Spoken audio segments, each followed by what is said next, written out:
Right, here we go. This was about the time that they all started to notice something wasn't quite right in Neverwinter. Yes, the young halfling barmaid served food and drinks, and Wu didn't get his tea, and when he mentioned it, the halfling woman screamed, "Goblins!" There'd been something of a goblin problem of late, you see. Little buggers turning up unexpectedly, all over. Where'd they come from? Oh, I don't know. But these companions all quickly jumped to help the little Wu, although to be honest, I don't think he would have needed the help. Chuck, the simple barman, was strong, yes, and brave, but not really much of a fighter. But the situation was diffused by a chap in a white suit, popping up out of nowhere like a goblin, but somewhat more charming, and he convinced Harris and Chuck that there had been a mistake. He introduced himself as Cyrus LeBlanchère, left his card, and buggered off. Freelance wizard, strange people, yes. Wu started to think something was amiss. Some of this had happened before, well, most of it, to be honest. He had a very strong sense of déjà vu, a glitch in the weave, maybe. Uther spoke of providence, how they should all stick together, work together. Fate had perhaps brought them together. Ha! Fate, that fickle mistress. How I miss her.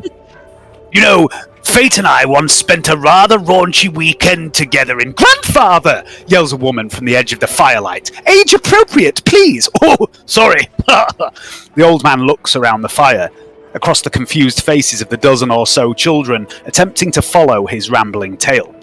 So yes, Providence, said Uther. Work together. Definitely not wander off on our own. Tabitha wandered off on her own. She was interested in the keep at the center of the city.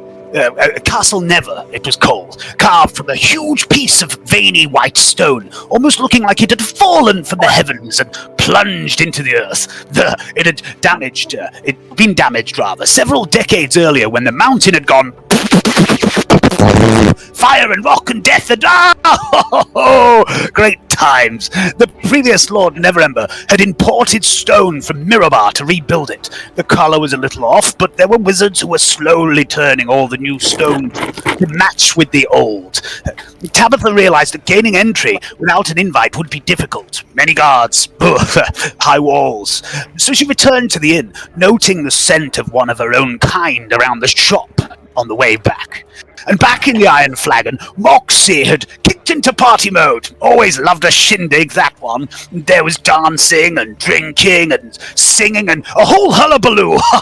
Everyone was joining in. The musicians played lively tunes like The Heroes of Phandalin, Not For Me, Mr. Owlbear, and Eye of the Goblin. Classics all. And Mike, the last of the Mushroom Warriors, watched over his people as they joined in with the dancing. And Darwin spoke with him. Mike wanted vengeance for his dead kin, he said, and to find those responsible. Some of his people may still be alive, he said. And eventually Miss Luciana Roth arrived. Quite a gal, that one. Adventurer herself back in the day, don't you know. Retired after her father died during the Rage, and her mother had died years earlier in mysterious circumstances. The ship was found dashed against the rocks of a distant island, the crew all dead, wibbly-wobbly like jelly, and the fated ones around her corpse. Horrible, simply horrible. Anyway, Luciana set up shop with her small inheritance and started helping out immigrants to Neverwinter. Drow, mostly, trying to change their reputation, she was. Rumour has it she had once taken a Drow lover in her youth and believed they'd all deserved a chance, that they weren't all wicked. Silly woman. Drow are all bastards. Grandpa! Language! Oops, sorry. Anyhow, Miss Roth spoke to the party. She explained how she was the protector of the temple to Tiamat, along with a number of other people. She and her companions, including Master Shigul, each had the means to travel rapidly to the temple in times of peril. You see, the temple couldn't be destroyed, and so they guarded it, should the forces of the Dark Dragon Queen ever return. Bloody hope not. Sort of sick lot those bastards are, anyway.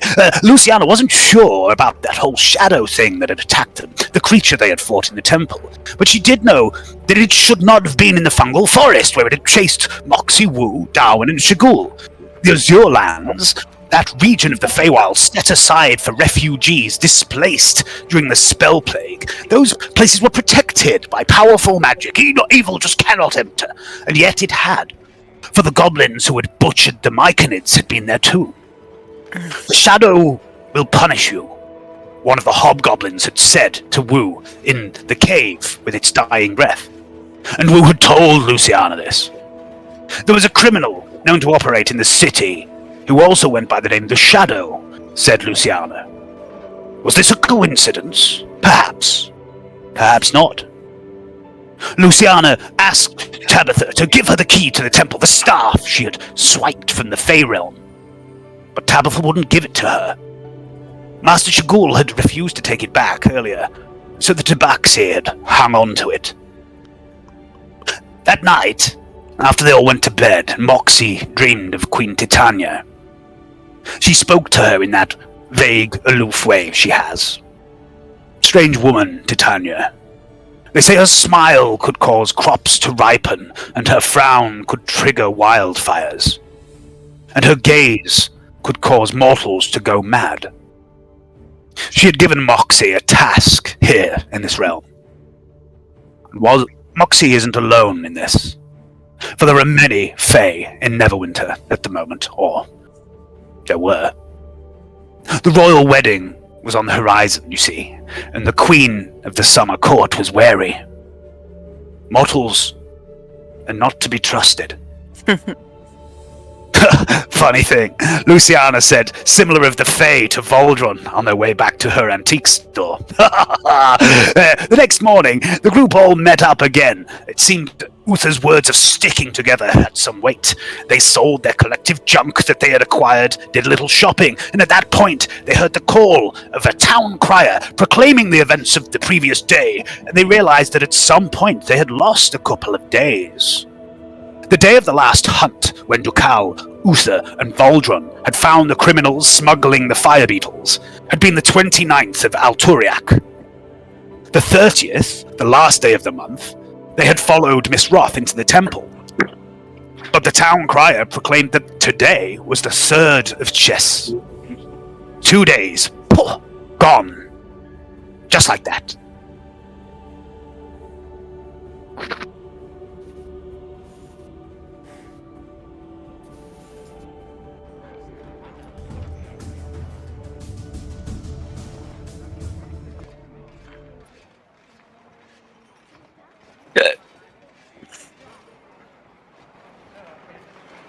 It's a mild early spring in the city of Neverwinter, but then it's always mild here, thanks to the heat of the river that snakes through the city.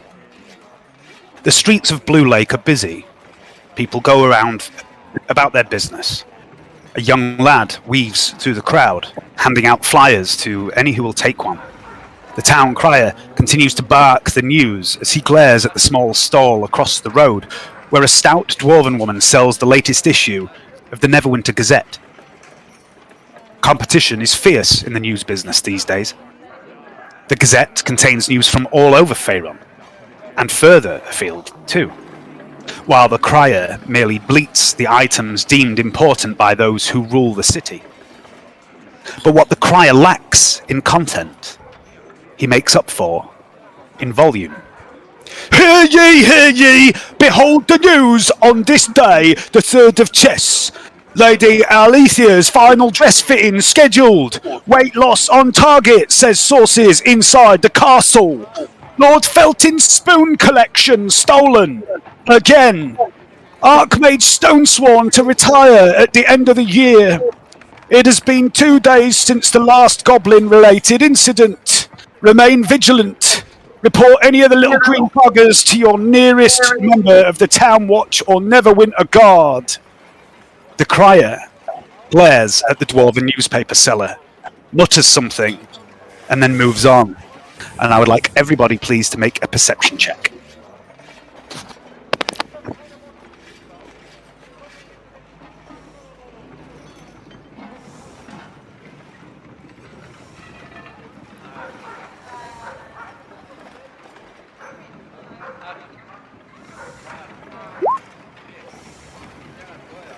have to bear with me. I'm squinting. I broke my glasses the other day.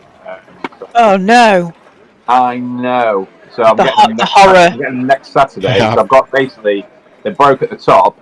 So I've got like I can put them on if I put my hat on because then the hat holds them in place when I'm at work.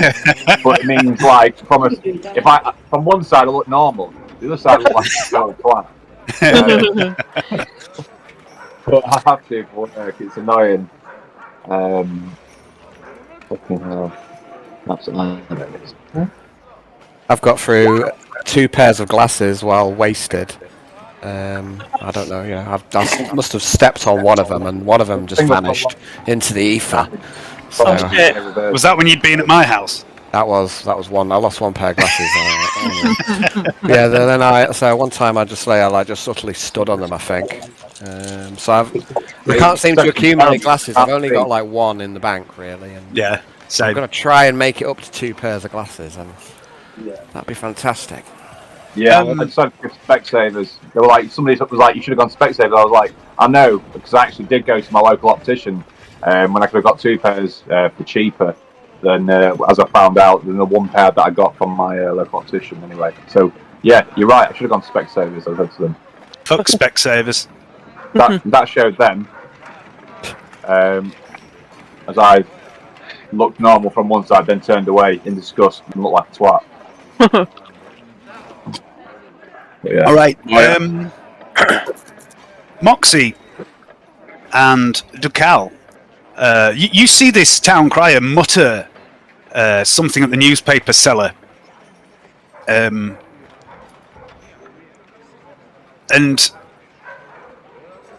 you understand exactly what he says, Ducal. Moxie, you're a bit confused because the town crier appears to mutter Ducal's name at the newspaper seller. Oh. Okay.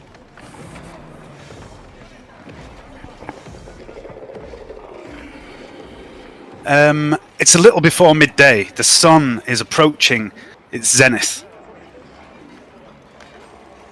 You suddenly realise that one of your number has disappeared. Maybe he's off celebrating Goblin New Year. Need to put my half glasses on. But it works, look. Normal twat.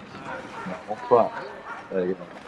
You are a normal twat, Johnny. Get a black marker pen and draw down this side. And you know what I said? I was like, I was tempted to just sellotape the other one to the side of my head because I've got no hair, and see if anybody noticed. But I thought, no, I'll not do that because then I really will look like a complete Burke. Convert it into a monocle.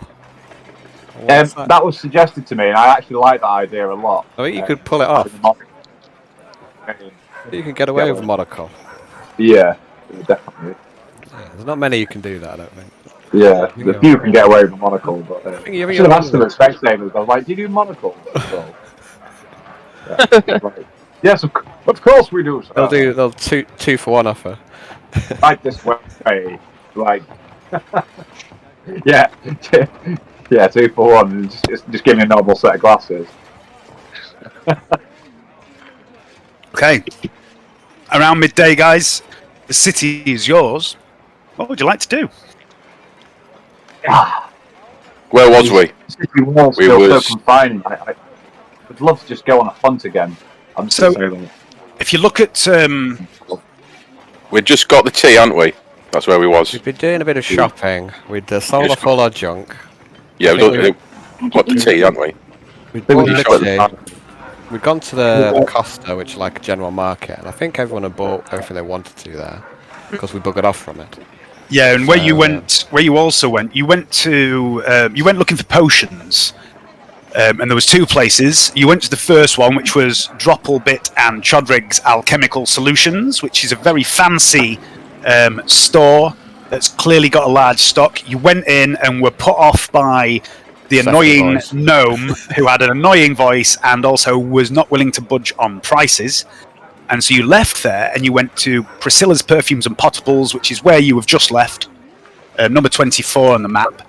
If you look in the journal section of Roll20, under locations, there is the Neverwinter Key, and all the locations are marked here. And Uther, Voldrum, and Tukal know all these places, at least vaguely what they are, so you can ask questions. If you're looking for something specific, just ask me and I'll let you know what there is. Did you say there's a key for the numbers? Yeah, if you go in the journal. I was going to try and find some sort of magical weapon, wasn't I?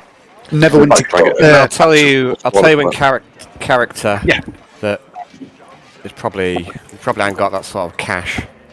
I'd be very surprised if our current At budget this stage, yeah. would extend to anything that's any good. I'm not sure, but I'm pretty confident that we'll maybe need a bit more gold to make that work. Quite probably would. And one thing you could possibly afford, I don't know how much gold you've got. How much gold have you got, Ed? Right, let me just move this. I think we'd only got about 40 gold each from everything that we'd sold off. I made a note. Of. 35, somewhere between 35 and 40, I think. Yeah, that's well remembered, James. So yeah, it's 37 gold each. Okay, yeah.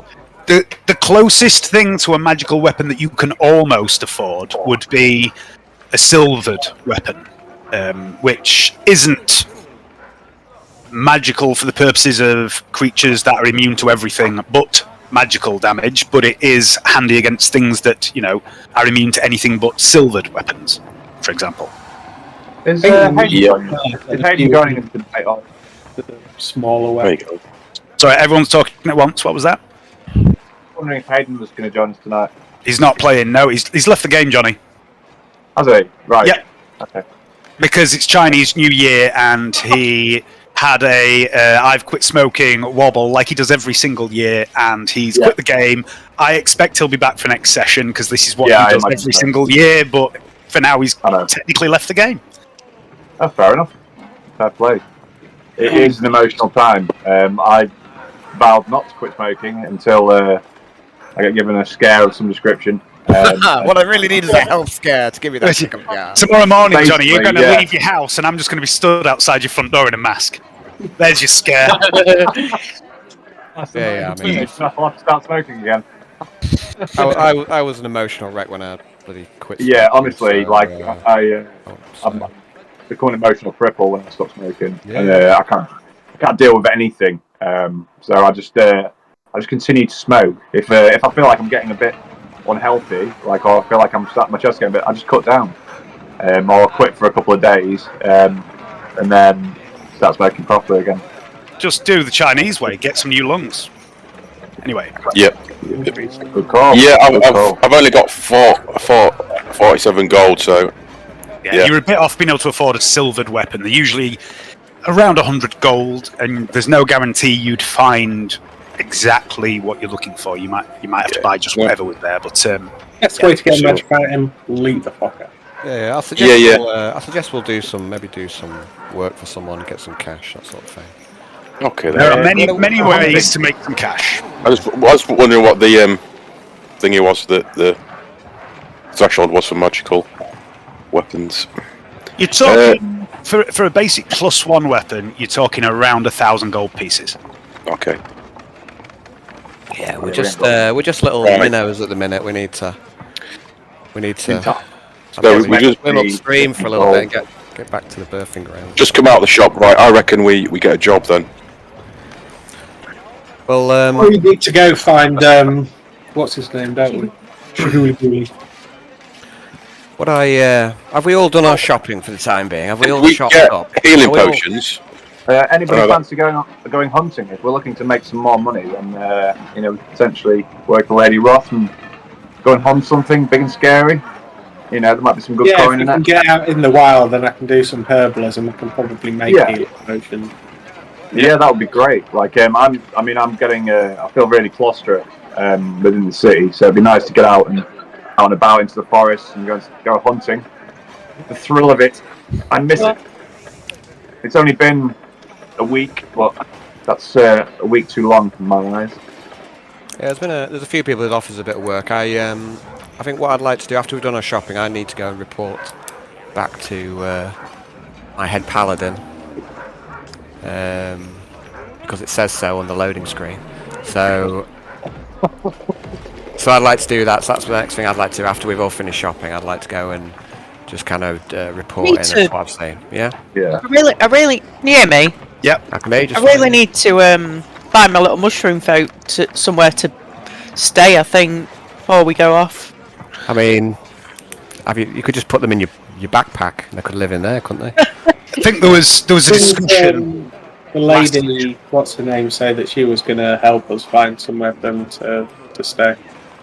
Yeah, Miss Roth did say that the mushrooms. The local cafes that are short on mushrooms. No. Sell them. They did. Lady Roth, or Miss Roth, rather, she prefers to be called, did offer to look after the mushroom folk. Drop them off round hers. Okay. Daycare. Mushroom daycare. Mushroom daycare. The rates are Right. very reasonable. They're just a liability out with us. Yeah, you get too attached to them, don't you? You don't Yeah. want Yeah. to get in danger. No, can we take one as bait? No. No. Baldwin looks a little disappointed at this, but That we I'd cannot. say bring Mike along because he's MVP for the first kind of half of the roleplay, but Mike can come. he could come, but I think he wants to look after his folk. His job is to look after them. We're done with NPC Mike, and Plus the 6 of you, I really don't think you need any help. No. we'll be gotta find a dragon to fuck up. Yeah, so like a flan dragon sounds good. I'm sure they're easy to pull as That's where well. the real cash. That's where the real Oh, prize not a are. dragon again. Only if you've got time, you know. But yeah, we could always schedule a dragon slaying into the equation. Well, the plot won't be dragon if we go find a dragon. Yeah. I must go and report back as well, I suppose. Seeing I've just fucked off for like 3 days. I remember a man who tried to kill a dragon. He was burned horribly alive. Terrible way to die. Yeah, it's an occupational hazard of Terrible. Yes. That's if you're lucky and you find a red one. Oh, Yeah. it's the worst ways, is there? God, terrible. I think the breath weapon might be contingent on the colour. I see. Mm. So the best, What, like in Warhammer? the best solution is being burnt to death. That's the best That makes option, sense is to it? Oh dear. That's not very good. I love that about old Warhammer. It's like you can have different coloured dragons with different breaths. Very cool. I think that might be stolen from D&D rather than the other way around, Johnny. No, surely not. I find that very hard to believe the GW can steal anything. Lies! Heresy! So, I'm technically an actual heretic because I don't work for GW anymore. So, so have we all shopped? Have we all done our shopping for now? Is that I think so.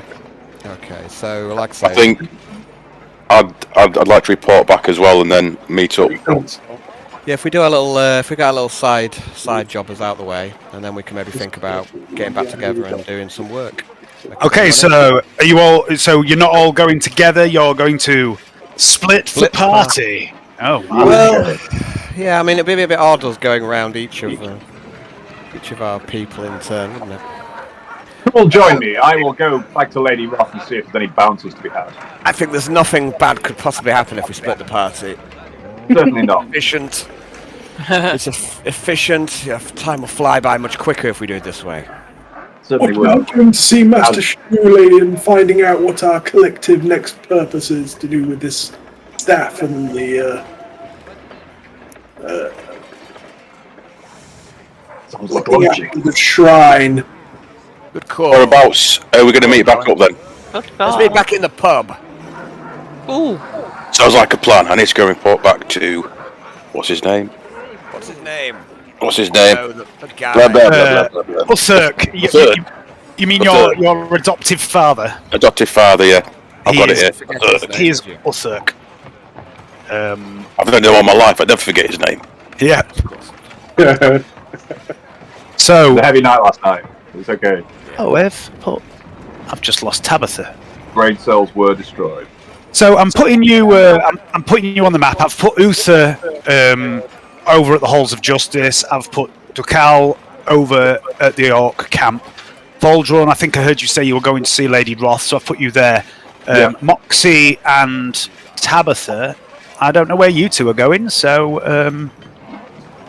would you like to tell me? I mean, you can go with some of the other guys if you want, or you can do your own thing. It's entirely up to you. Well, I need to drop me. I need to find somewhere for my mushroom friends. Okay. Yeah?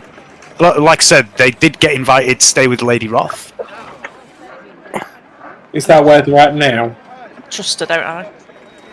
You've got no reason to not trust her. She helped you out, didn't she? So, yeah, I think they are currently with Lady Roth at the. Oh, I thought they were with me. Or are they? That's good. I have them with me. Did you? Okay, they're with you. So you're going with Voldron to see Lady Roth? Yeah, sure. Yeah. All right.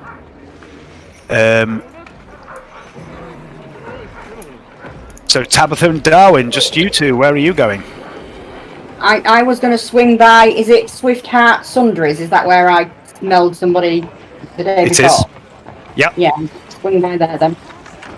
I'm going to go with Moxie and make sure the shroom people are okay, and then I'm off to go find Ghoulie and find out what. Okay. I suppose we need Tabitha for that as well, though, because she's got the staff, she's got the key. Got the secret.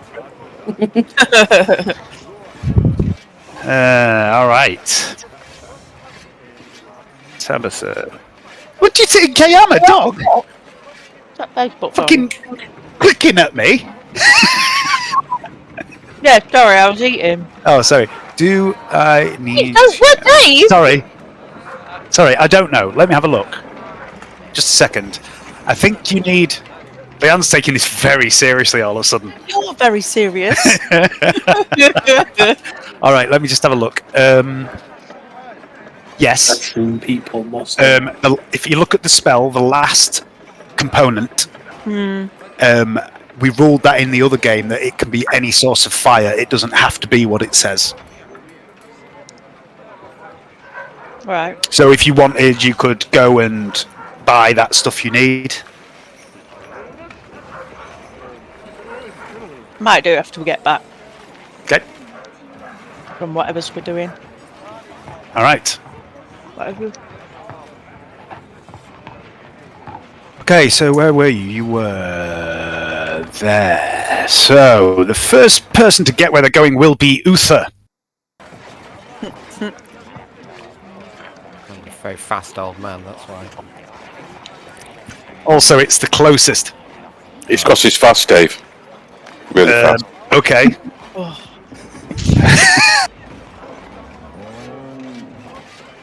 All right.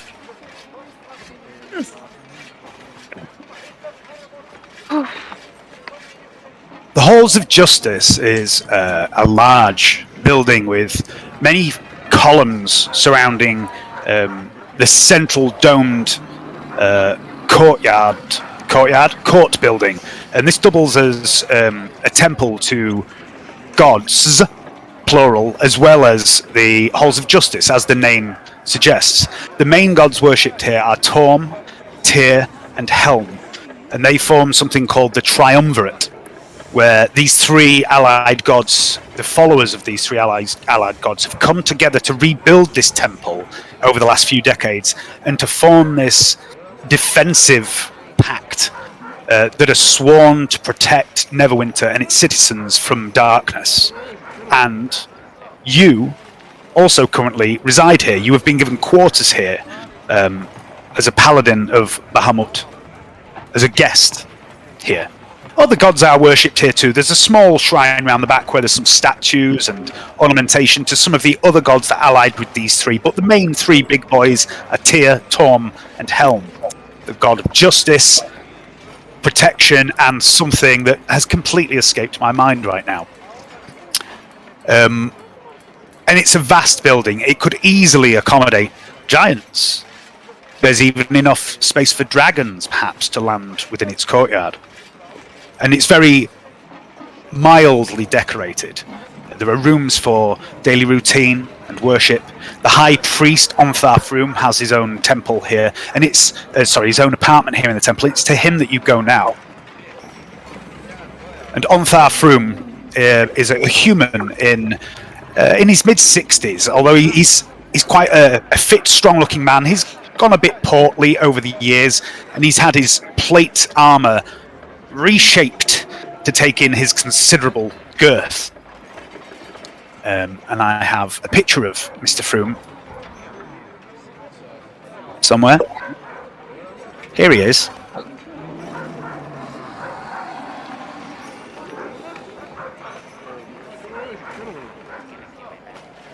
Mr. Froom, rather Paladin Froom, is a member of the Order of the Gauntlet and a Paladin of Torm, and the leader of the Triumvirate. He leads the Paladins and Clerics of Helm, Torm, and Tyr here. He's a boisterous, gregarious man, dedicated to heroic justice, and he's known as being a vital player in the events known as the Rage, almost 20 years ago, where he befriended a group of adventurers, including one named Caleb, who has gone on to become the leader of Helm's Hold, a city not far from here. And he greets you warmly. Ah, Uther! Welcome back. I've been concerned about you. You've been gone for a while. Well met. So tell me. Yes, we appear to have lost a couple of days somewhere. Most strange. I quite can't say that I've worked it out yet. I mean, not since my younger days have I lost a couple of days. Yes, I understand. He gives you a wink.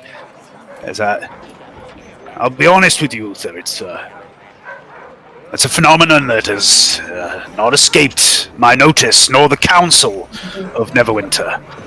I believe the Archmage Lily Stoneswarm is looking into it, but this lost time, along with a number of other strange events, is becoming a recurring theme in the city of late. Could it be linked to the creatures porting in all over the place? This is a little beyond my understanding. The arcane was never really something I got my head around, but I don't think it's any coincidence that over the last year there has been this increase in strange creatures appearing, people disappearing, and people losing time, sometimes minutes, sometimes days. It all seems to have started to happen around the same time. And the fact that Miss Stonesworn is at a loss to explain it is troubling indeed. We found a place where these creatures, from the Underdark perhaps, are making way into the city. There seems to be a location. There were some criminals who had taken over the place and were selling the creatures on for money. Perhaps an area where the veil is thinner, perhaps. Yes, perhaps it's happened before. I think. Not sure of the particulars of it, but I have heard rumors in the occasional council meeting that this sort of thing has happened before. Luckily, nothing too nasty has come through, but it's usually below ground, basements, or I've heard of a few rumors of strange things, strange noises being heard in the graveyards and the tombs there. Perhaps more things have come through there. So these creatures you found, these criminals, did you report them? Well, we took the fight to them, and we did capture one, I believe. Yeah. Ah. Yes, indeed we did. We took them to the City Watch, or rather, the City Watch came to us. Yes, There's Drew Carl and this elf that we met, Voldrin. Oh, you made some friends. Good. I know you're something of a stranger to the city. I don't know too many people here, but it's always good to have allies in such things. This Dukal, I heard you were last seen with him, the Orc Chief's adoptive son. What do you make of him? Much promise, and very fine facial hair as well. Oh, good bearded man. You can't, Indeed. can't beat a good beard. I expect great things from him. He's still a little reckless, but who wasn't at his age? Well, if he's raised by orcs, he's always probably going to be a little bit like that. Rather strange, though, don't you think? A human raised by orcs. I mean, a lot of people know of him, recognize him. It's. Apparently, he was found in the chasm before it was rebuilt, just laying there. His mother dead by his side. Gruesome business. Terrible. But anyway, while you're here, Uther, Yes. I have worked long and hard to bring the faiths of Torm and Tyr and Helm together here in this city, to band them together to protect this city from evil, and it wasn't easy. And I'm not aware of many people of your faith in the city. People tend to hear the word dragon and, well, you know, it's not that long ago that we were all living in fear of such creatures. But I would like to change that. And I would like to change people's perception of such wondrous beings. Bahamut is said to be servant to my god, Torm. And now, I'm not a fan of preaching and sermons. I believe in demonstrating the power of faith. And I realize that you owe me no allegiance, but I wish to ask something of you that would benefit yourself and your deity, too. Go on. Word has begun to spread of a dragon knight in the city, fighting vicious beasts in the refuge, alongside the son of Chief Ulthurk, no less. And some are claiming you were seen in the company of a drow. Is this the elf of which you speak? Yes, that's right. I have got to know this elf, and I like to consider myself a good judge of character. And I believe that he is not the evil type. You know, the stereotypical drow that I once believed in as well. But no, I believe that he has cast aside the Spider Queen, and he is perhaps on the road to becoming a decent man, a hero, perhaps. I judge I am not mistaken in this. He is not evil. I vow it. Once upon a time, I would have perhaps warned you away from such people, Uther. But things change. Lord Neverember wants to portray an image of Neverwinter as a cosmopolitan, modern city. The sight of such people, a human raised by orcs, a dragon knight, and a drow working together, this is what Neverember wants. It's what the city needs. You can show people that this can work, that these different people can work together. Do this for me. Help us with this mixing of the city. And in return, I will do everything I can in my power to grant your order entrance to the Triumvirate. And then the next time some prick tries to summon forth Tiamat from the Nine Hells, we won't spend weeks debating like last time, will we? The warriors of Torm, Tyr, Helm, and Bahamut will face the Queen of Dragons together. What do you say? I say it is a fine proposal, and it brings us on to my next point, that you only know the half of our strange party, of our cosmopolitan party. There are other members that we happened upon, and I believe that it is an omen from Bahamut himself. We were gathered together, you mentioned Tiamat, we were gathered together in her temple, and we found ourselves brought there by strange means, and there was some fae that came across from the other side. A tortoise turtle man. I've only seen one of those before in my time, and I believe what's Moxie? She's a fawn. Satyr? Fawn, not satyr. It's fawn's female satyr. Sorry. Yeah. A fawn, and yes, and tabaxi, and then yes, a little hoblin who has the most charismatic voice. And our party, we've faced off this darkness that came through after them, and we faced them back, and I believe that we were meant to be together. a fine omen that we fought back the darkness in that temple that had been taken back so long ago. You've been to the Temple of Tiamat. Yes, there was we were brought there by a lady who took us through a magical mirror. Oh, for fuck's sake. You mean Miss Roth? Yes, Miss Roth, do you know her? Oh, yes, I bloody well know her. Yes. She seems reasonable. Well, You not agree? well, she's not a bad sort. It's just whenever there's some fucking weirdness in the city, she's always there, poking about. Yes, she seems a type, doesn't she? Yeah, she bloody... Who does she think she is? Dana Scully? I can't say I'm familiar with that name, but yes, perhaps she does think that. But yes, it was an ominous day. The omens were there. It was clear for all to see that the gods were speaking to us. We have but to listen. Have you met Faye before, Uther? Not really. I haven't had much to deal with them. Do you have any advice? Seems one of them likes lettuce. That'll be the goblin, I assume. Green things, you know, stick together. Yeah, they stick together, don't they? My advice when it comes to the Fae, don't bloody trust them. Watch their every move.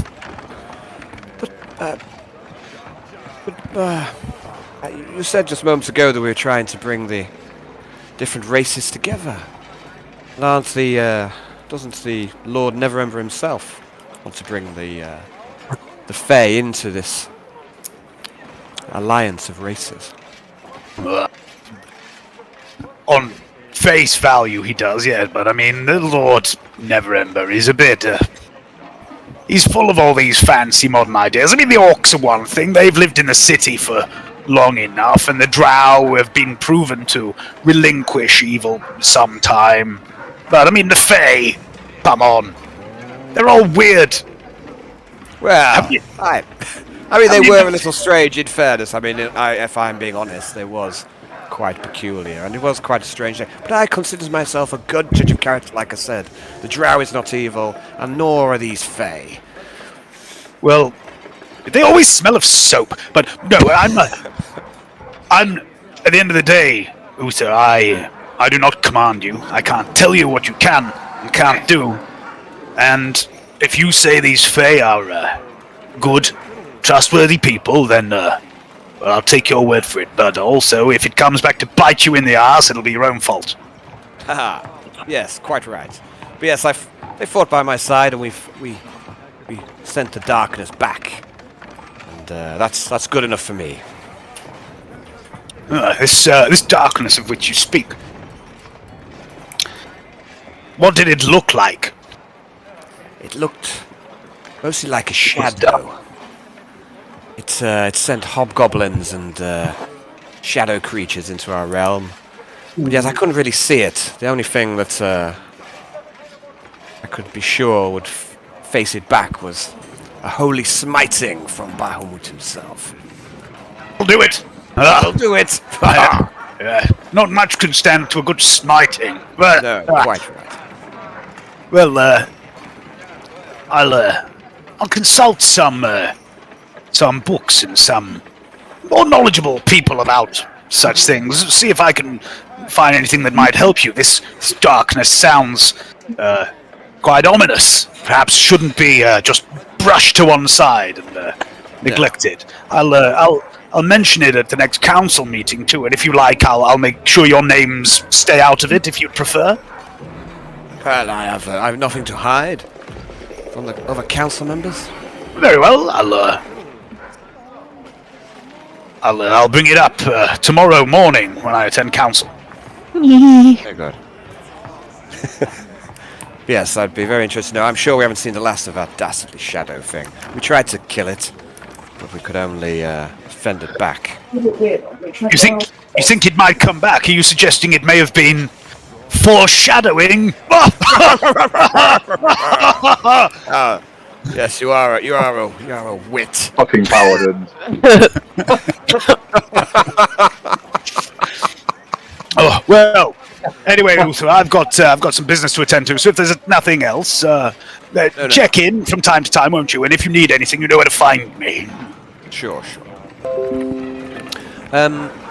So I'll make my way. I'll leave. There's a couple of bits and bobs I won't mind sorting out here, but we don't need to roleplay them out. I wouldn't mind doing a little bit of shopping in the. Well, not necessarily shopping, but I wouldn't mind getting some holy water if I can. And maybe I've got a holy symbol on my shield. Yeah. If I'm not using the shield, do I still need say one around my neck or something in order to? Like an arcane focus. Yeah. Yeah. I don't know. Yeah. So I wouldn't mind getting like I say, a holy symbol for around my neck, and like say some holy water. So if those things are available, I wouldn't mind getting them.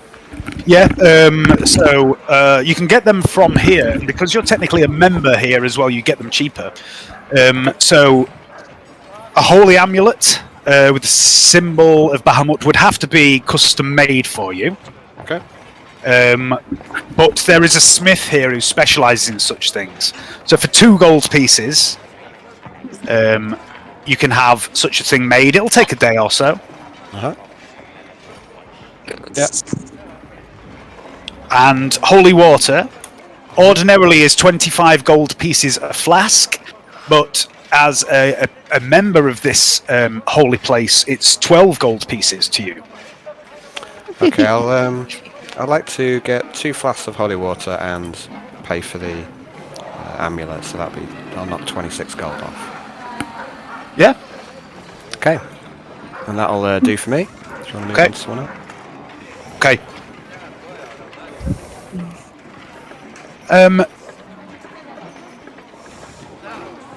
Tabitha. Yes. That's brilliant timing. Chewie's just walked in and started meowing at the top of her voice. All the cats are circling if you look on Discord. Yeah, they've all appeared at the same time, haven't they? Feeding time. As you approach this shop that you found last night, and you find it's open today. And as you push the door open, there's a little tinkling of a bell above the door, and you see there's a couple of people here, a dwarf woman and a couple of human men, and they're all shopping. And you realise that this store sells a variety of adventuring equipment, and behind the counter there is this quite slender female tabaxi, gingerish in coloration, and I've got a little handout here for you. This is Swift Heart, proprietor of Swift Heart Sundries, and she looks up and she sees you, and she bristles for a moment. Her hair bristles on her back in a sort of display of aggression. Then she corrects herself and smooths down her fur and she says, "Good afternoon. How can I help you?"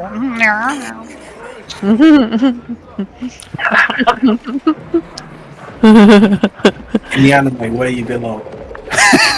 I'm not really sure. I was just drawn to your place. I could smell you. Says, "Oh, perhaps I should bathe more frequently." She seems to take a bit of offence at this. And says, "Is there something I can help you with?" And she gestures to her wares, and you can see here this shopping list of everything that she has for sale.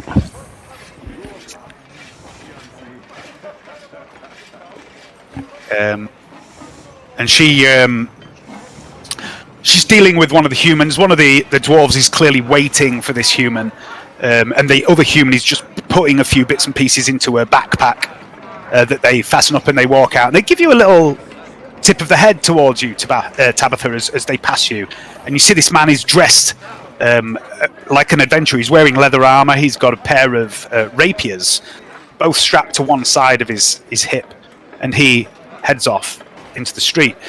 And Swiftheart is still helping this other human pack a few rations and things like that. Obviously looks like he's going travelling somewhere, but she's keeping one eye on you all the time she's doing this.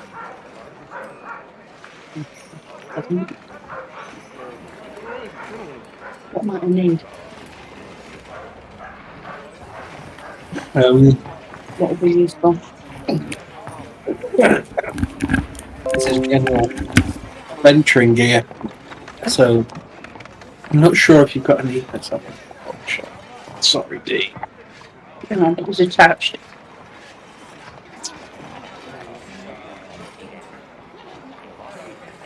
Sorry, mate. Right. Temperature. You can click on that picture of Swift Heart for some reason. It will. Yeah, we've done that. Well, okay.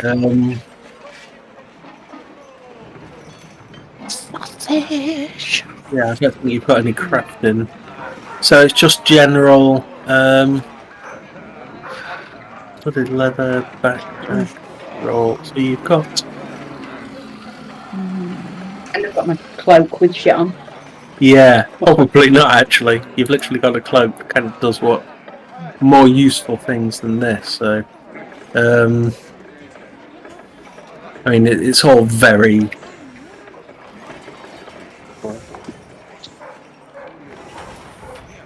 situational. Well, you know, some things on your cloak to deal with. Well, I guess maybe you could just ignore it or something. Did you say she's still dealing with somebody else? Yeah, she's just helping, passing him the last few items he's paid for, but she's watching you as well. Finished. I'll have a quiet word with her.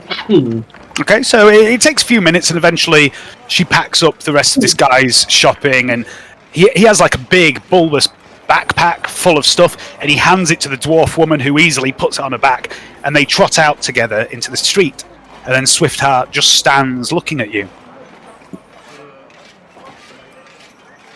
I tell her I admire her shop, and I think it's very well kitted out.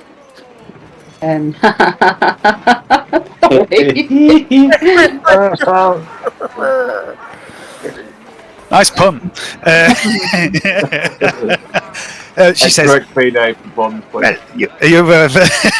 you have when you have been in the business of needing certain equipment in certain environments, it is much easier to provide for those who may need certain items. You realise as well the way she speaks is a little disjointed. Like common is not her first language.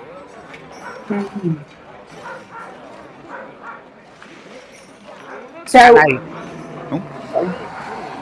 can I interest you in a bag of gravel, perhaps?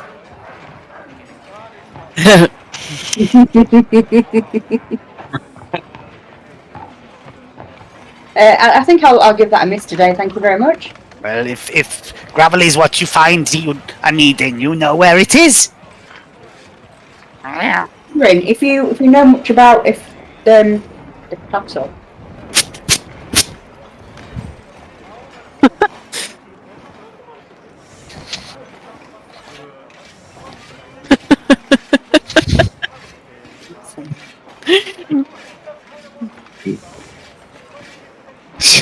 Just for no reason whatsoever, she just turns round and shows you her ass for a bit, and then slowly turns back like nothing happened.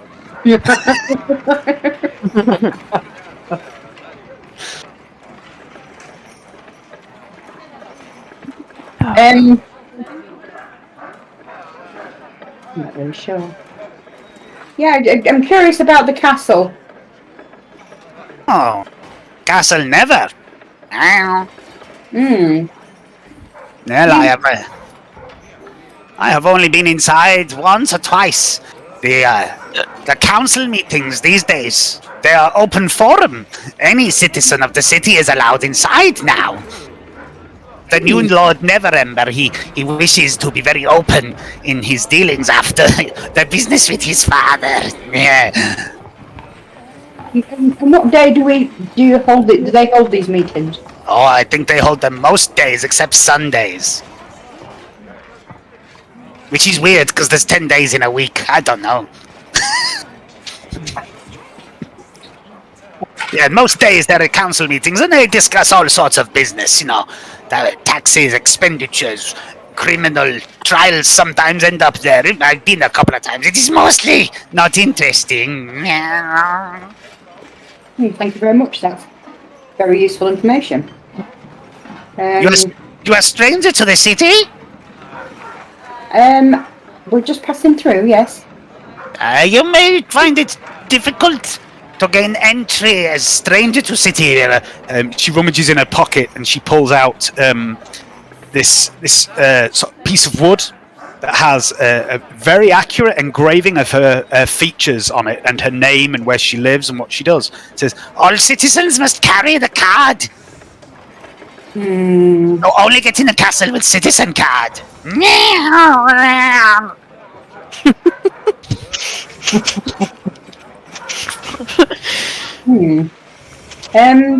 Thank you very much. That's been very, very useful. I shall pop back if there's anything that I can think of that I need. And so I rub myself up against the counter for a bit and then I'll leave. Remember, if you need gravel. And as you get to the door, she says, and you know, if you she reaches into her apron, she pulls out this little bag of something, and then just keeps eye contact with you, and then puts it back in the pocket. She's got catnip. I thought she was going to pull out a laser pen. No, that's for later in a fight when I distract you. Make a wisdom saving throw against the laser pen. I bid a farewell and leave. Okay. All right. So we'll move on from Tabitha. Around this point, Moxie, Darwin, and Voldrun.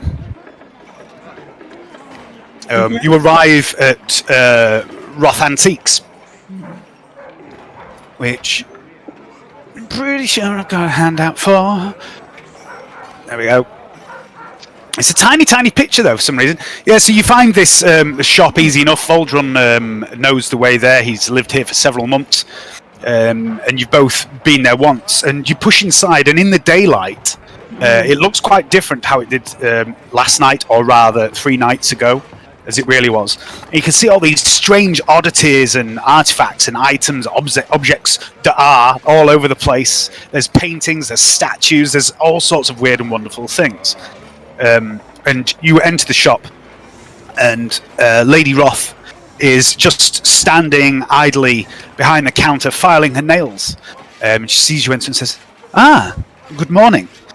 And she clocks you, Moxie, and she points across the store to the other side of the store, and there is this quite large, maybe 3 foot high, doll's house, and the mushroom folk have set up home inside this doll's house. I've got the mushroom folk on me. Oh, you have, haven't you? Sorry, shit, that's spoiled all that bollocks. But that's where they're going to live. So let's forget that happened. She says, good morning, Voldrun. Moxie, wasn't it? And the other one, Darwin. Yes, come in. Good morning. How does the day find you? Very well, thank you, miss. The fuck is that voice?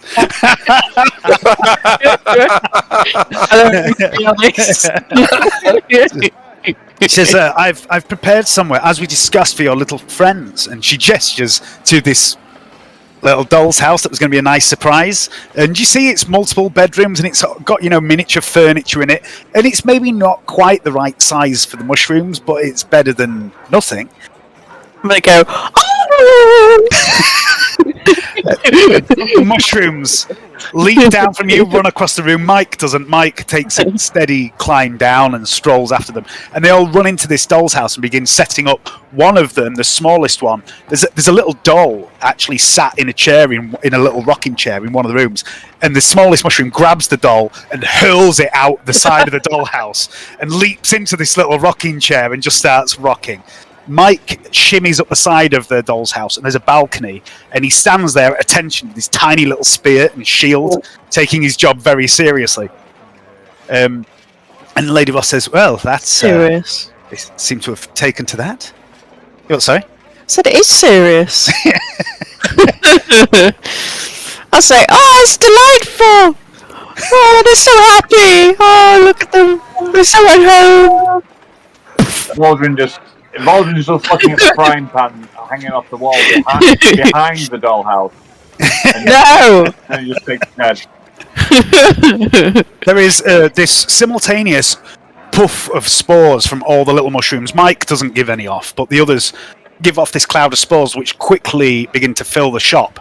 And all of you begin to feel the Myconids' emotions. And you can feel how excited they are to have this tiny little house. They've seen all these buildings in this city, but they're all massive. They're intimidating to these little people, but this is perfect for them. But you can also feel this undercurrent of fear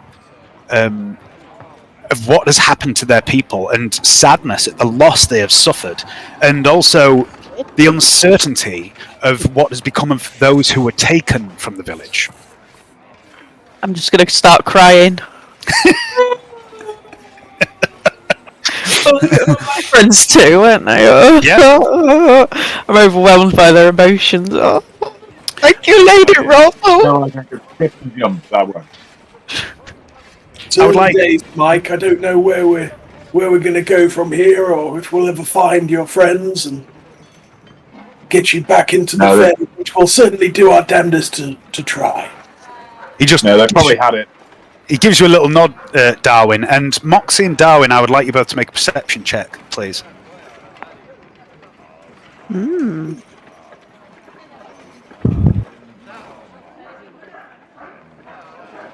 Oh God, why does this always happen to me? What, life? Yeah, I mean, what is this? This is spells. So, perception.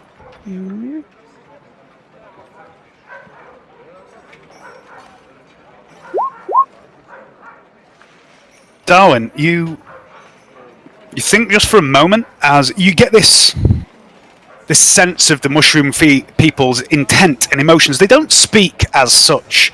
They just communicate idea and concept, and it's actually a clearer way of communicating. It's, there's no bullshit words used. You understand them perfectly.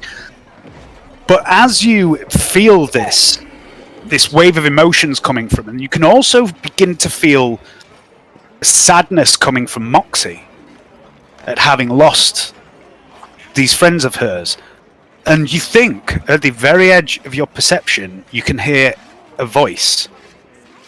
And it's screaming in rage. It's very, very distant and quiet.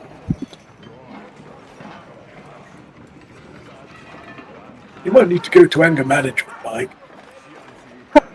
He looks at you, puzzled little look on his face. He releases a cloud of spores. And you get the impression that he's asking, what are you talking about? Oh, sorry, I thought maybe it was you. I can sense a little angry voice. Moxie's going to look a bit angry. He is angry. But it isn't a feeling of anger that you're getting. It's a literal voice screaming right at the edge of your perception, and you don't think it's Mike. Who's in the basement? Come on, you. And that was how the party killed Lady Roth. I thought she was a good guy. Could it be my inner shroom day? I'd like you to make an insight check, please, Darwin.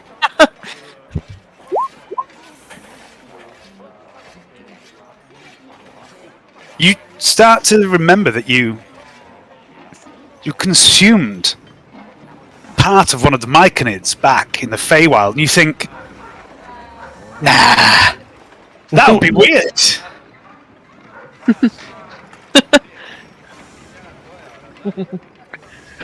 Am I still tripping?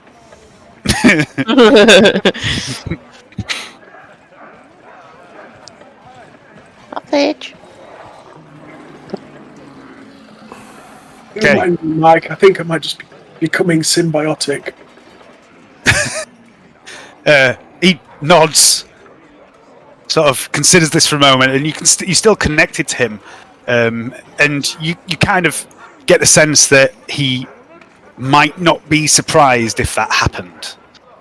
He gives you the impression that maybe, he's heard of such things happening before.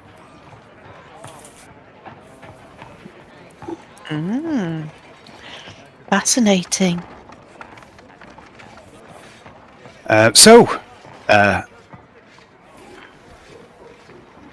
Is there anything else I can do for you besides housing your little fungal friends?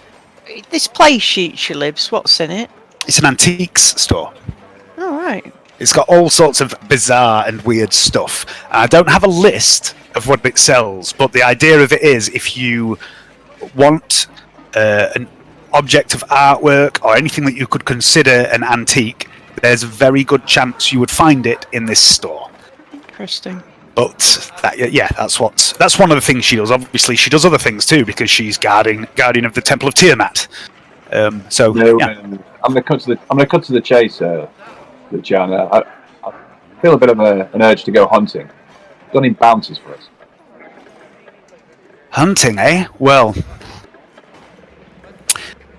I am always in need of certain components, and there are others in the city that always have need of more rare components. And now that you have friends, Voldrun, and you're not exactly on your own, you can hunt bigger and more dangerous creatures than you could have done on your own. That's what I was thinking. Well, I don't have any need for anything in particular right now, but Mr. Chodrig, the alchemist, he's always in the market for rare things. But if you Chodrig, she gives you so you went to Chodrig and Dropplebit's alchemical solutions yesterday. She gives you all a bit of a look, the three of you, and says, but if you are of a mind for some more interesting work than mere hunting, I may be able to provide such employment. That's piqued my interest. Yeah, Moxie seems interested. Ooh, What do you say? Well, I'll return to the rest of the group and say, fancy doing something covert? Sounds intriguing. Don't mind helping you out, but now that I know that these mushrooms are safe, really, my next port of call must be seeing Master Shiguli and finding out how we get them back to where they belong in the Feywild and how we can return balance. Of course. When Do agree. of course, when you find Master Shiguli, will you pass him? Send him my way. I haven't seen him since the other night. I don't know where he's gone.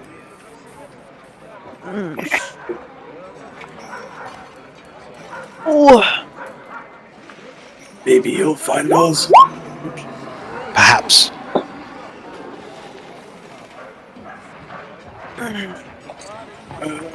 What work do you have in mind, Lady? Well, Lady Rizzle. she comes around the counter and she puts her hand on your shoulder down and says, "Please, just Lucy or Miss Roth. No need for the lady." And then she walks over to the shop. She locks the door. She flicks the sign over to closed. She drops the blinds over the window and door, and then she clicks her fingers, and Bed. a dome appears around you all, and the sounds of the city beyond suddenly are muted. She says, "Officially, I have no connection to this city, other than, of course, my public face as a well-known dealer of antiquities. Unofficially, is a very different story. Since the reign of the previous Lord Protector, I have found myself repeatedly called upon for assistance off the books, so to speak. Neverwinter has always been a place where things happen, but these past few years those things have begun to take a strange turn. People and things going missing, people losing time, rifts in the weave, rips in reality, and so much more. And now the public do not want to know that their city is not safe. Quite the opposite. And so when certain things happen in the city, I am called to investigate rather than the City Watch or anyone affiliated with the council. And recently, I find myself called upon to do so more and more frequently, and I'm quite frankly finding myself overwhelmed. So if you are interested, what I'm offering is service to the city, to the people, albeit of a somewhat clandestine nature. Off the books, under the table, incognito, however you want to put it. You will never find yourself publicly hailed as a hero, and a select few will be the only ones who know the service you carry out for the city and its people. But you will be handsomely rewarded, of course. Are you interested? Oh, yes. That sounds intriguing. You know I am, Lucy. She smiles at you, Voldrum, says, I thought you might be. I'll be in touch. The next time something I think might intrigue you crosses my path, I have ways of contacting you. I say, Lady Roth, we do believe we lost some time. You have? Yes. It's been very strange. The strangest Feywild. When did this lost time occur? We're not sure. It's lost. They noticed it in the pub. Did any of us notice it? It was Wu originally who noticed it, and he brought it up, and then I think you all realised that yes, you've lost 2 days. Aye. When we were in the public house, Lady Roth. It wasn't after you left here, was it? Have you been there? Yeah, it was. You've been. This is where you came out of the temple. You left the temple through a mirror, which brought you into the shop, and then you left the shop, went to the pub, and then relived that moment twice. Yes, Lady Roth. Now that you mention it. Yes, something's... Yes, my brain. My brain! I, too, lost a couple of days after that night. I had thought it was just me. No, seems not. And I haven't seen Clive since that evening. Who's Clive? Oh, sorry, Master Shigul. Oh, really? Dear. Perhaps we should see this Master Shaboom. I'll see if we can find him. If we have common business with him. The last thing I saw of him, he was taking Elia home. She was obviously in a bit of a state that night. Very intriguing. Elia. Oh, is that the... That's the dragon. She's not a dragon, she's a tiefling! Alright. Spoiled. Definitely not a dragon. Definitely not a dragon! Is this a lead, Lady Roth? Why, yes, Moxie. I think it might be. And should we follow it? Well, I suppose so, although Elia's not... Just give me a moment. Maybe you should let us know where she resides and we'll go and find out.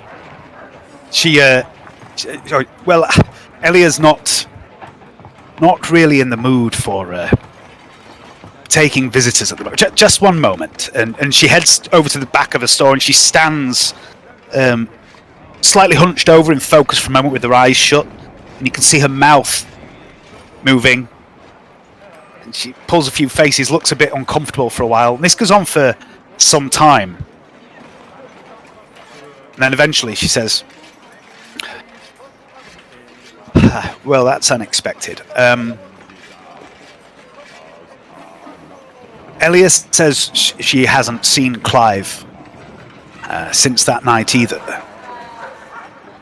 She has also asked to see you and your companions who were here the other night. I think she wants to apologize. Guess we'll go for the others then. It's mighty kind of her, Lady Roth. Oh, no, it's... If Elia's apologising, she's been guilted into it. She probably doesn't even mean it, but... come, we'll find your companions. I'd best come with you. She's Elia. I was only being sarcastic, Lady Roth. No, yeah. Trust me, she's a strange woman. I like it. She actually spanked you on the ass as well, Elia, didn't she? When she entered, she was like, she slapped your tail. She slapped your little tail and was like, I don't know what this is, but I'm into it. Moxie likes that. Moxie's into that. All right. So at that point, we're going to jump over to Ducal.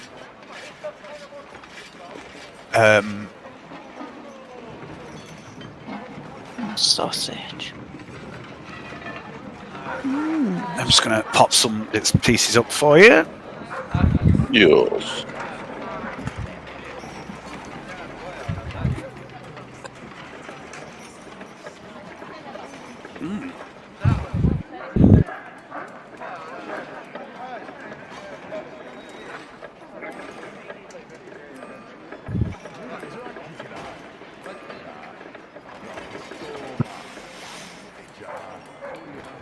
Okay. On a shallow hill in the district known as the Refuge, a stone's throw from the defensive perimeter wall of Neverwinter, stands the camp of the last of Neverwinter's orcs. For almost 50 years there have been orcs living in Neverwinter, not always at peace with the other inhabitants. But around 20 years ago everything began to change. During the Rage, when the cult of the dragon tried to bring their dark queen through from the Nine Hells, a great many different people were allied together, and the orcs played a pivotal role in holding back what came out of the chasm, long thought sealed. The cult sabotaged the wardings that prevented the darkness from coming out. The orcs lost a great many of their number that day and have lost more since. But now, the chasm is finally sealed. There are only around 24 orcs left. 2 of them are Uthurk, the chief of the tribe, and his mate, Diothur, who holds a seat on the council and is a skilled huntress. And these people, as well as being very important in the orc community, are the adoptive parents of Ducal. As you approach Ducal, one of the orcs standing guard at the entrance to the camp, they still maintain the sentries, even in this time of peace. You hear him say in Orcish, "The bastards returned." And he watches you. You head over towards the large tent at the back, where Diothur, your adoptive mother, prepares meat Her bow rests against the side of the table she works at. She looks at you. Dukal, where have you been? You've been gone for days. Alright, well, it's been a bit weird. He's, father in Yorkshire. a bit of a bastard fucking couple of days. Well, I thought it was a day, but it turns out it's 3. Bit weird. Good bastard. Fuck. You've not had some of... Oh, dear, I'll get you, Dad. Hang on a minute. Uthurk! Uthurk! The bastard's back! And she looks you up and down. Says, have you eaten? You look thin. There's boar. Let me get you some boar, fresh this morning. She begins cutting a hunk of boar off. She hands it to you on a slab of wood. Yes, well, then we start eating with my hands, obviously, because I'm posh like that. After a few moments, Uthurk sticks his head out the tent, grunts, heads back in, comes back out with a pair of tankards, and there's an open barrel by the tent. He just scoops both the tankards in and he hands one to you. Says, now, lad, where have you been, you bastard? A bit fucking weird. So, went on the hunt, some beetles, killed some bastard beetles, then followed this into this house, these I think these criminals, killed some of them, and then we found this place which was something to do with the Underdark, and then I got arrested, and then a group of people I was with, we got Lady Roth came to get us. You might know her, quite ugly. Yeah, I think I've seen a Ponzi tarts. Yeah. Sells Skinny. kettles and all that shit. Yeah, Skinny. Yeah, skinny bitch. No meat on her at all. Aye. Yeah, so I was following this guy who he seems pretty nice. For some reason, he's it's a cool dude. So I went with him, and this I think it's this elf dude. I think he's an elf, really skinny. Went with him, went down to through this fucking mirror, and then was fighting fucking goblins and fucking shadowy beasts, and then these other people came through. It's like a tortoise and some cat and something else. I think the Fae. Anyway, killed some bastards, and then went to a pub. But it turns out I lost 2 days. Have you been on old Dreamflake again, son? No, I think I only had 10 beers, not many. Oh, that's I don't know then. He chucks back his beer and says, all sounds a bit strange. Mate, what do you make of this? You're smarter than I. And she looks him up and down and says, sounds like he's been caught up in one of the weird things that we've been discussing in council. The weird things that I'm not allowed to discuss with you, husband. He says, aye, then weird things that we don't discuss, of course. And then he leans into you, Dukal, and says, your mother was worried because you've been gone a while. I mean, I said, don't worry. Rabor said you'd be back. He'd said he'd seen it, but you know what she's like. She says, I heard that, you clod. And a bit of meat smashes into the side of his head as she throws it at him. Says, well, your brother Dar's gone off to castle on garrison duty. He'll love that, won't he? Anyway, there's it all sounds a bit strange, and maybe this is what Rabor was talking about. To your brother Dar, his path is chosen for him, but yours not so much. Rabor says he has seen you travelling with others, and they fit the descriptions of these people you speak of: a knight of the dragon, an elf, creatures from elsewhere. Rabor says they have greatness in their thread, but your thread is yet to find a needle with which to be sewn. Rabor says that fate cannot be forced, but it can be nudged in the right direction. You are not an orc, my son. And yet you are in here.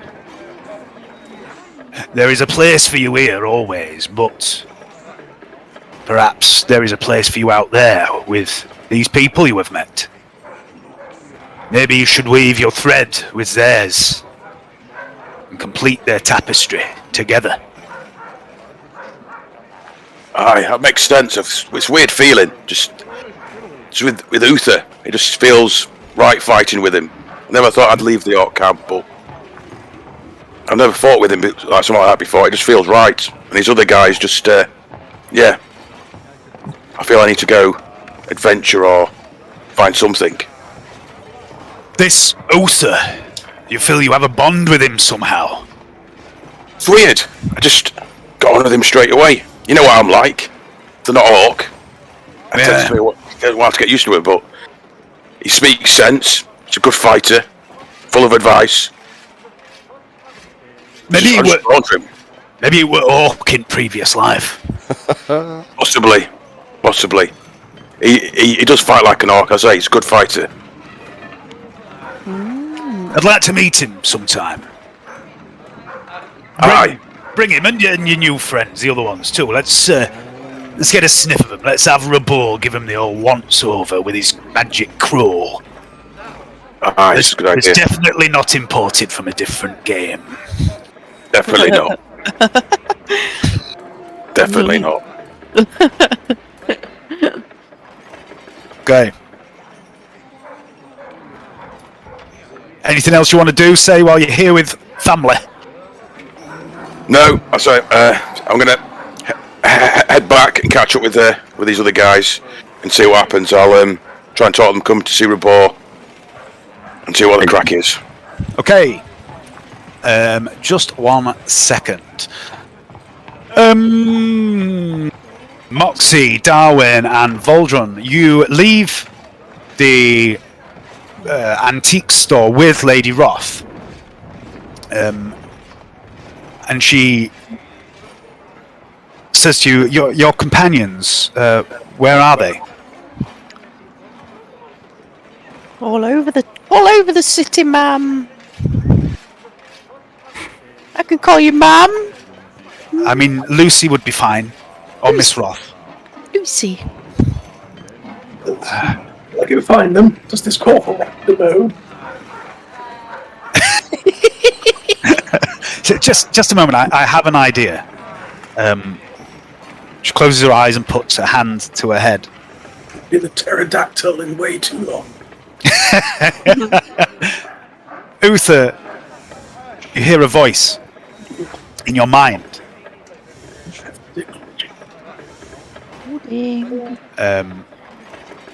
And it says, Uther, I am with your companions. Meet us at the Wyvern Bridge as soon as you are able. It's Lady Roth, by the way. And you instinctively know, Uther, that you can reply to this message as long as you do not use more than 25 words. Well met, Lady Roth. I'll be right there. And I've still got quite a lot of words left. I don't need to use them all, do I? That's just about... Stop that. Tabitha and Jokal, you receive a very similar message telling you to meet at the Winged Wyvern Bridge, which Tabitha you would know, you'd recognise because it's the one you crossed last night to get to the castle, and Jokal, you would know it anyway. Yes.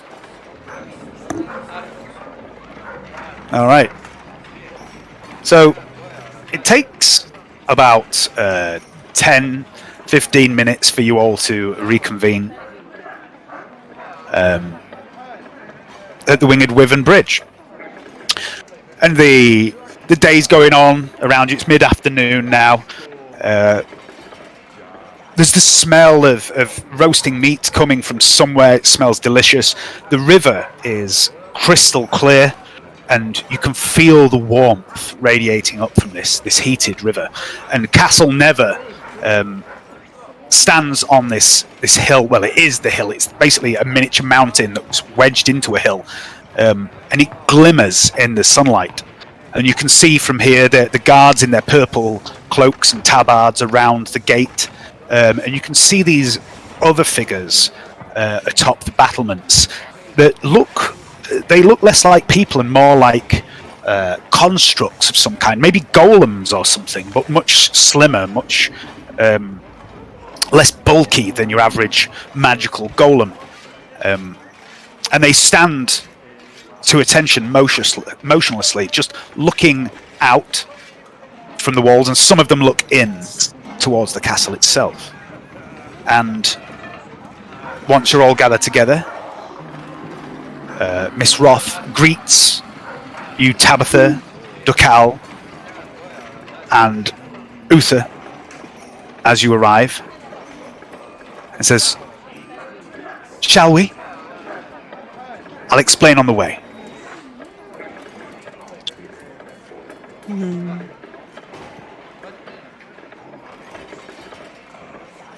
No. As she leads you, as she leads you through the streets of Neverwinter, she begins to tell you a little bit about Elia. She says, Elia has been a permanent fixture in this city for quite some time. She is responsible for helping rid the city of danger, darkness, and for sealing the chasm, allowing the refuge to be built in its place.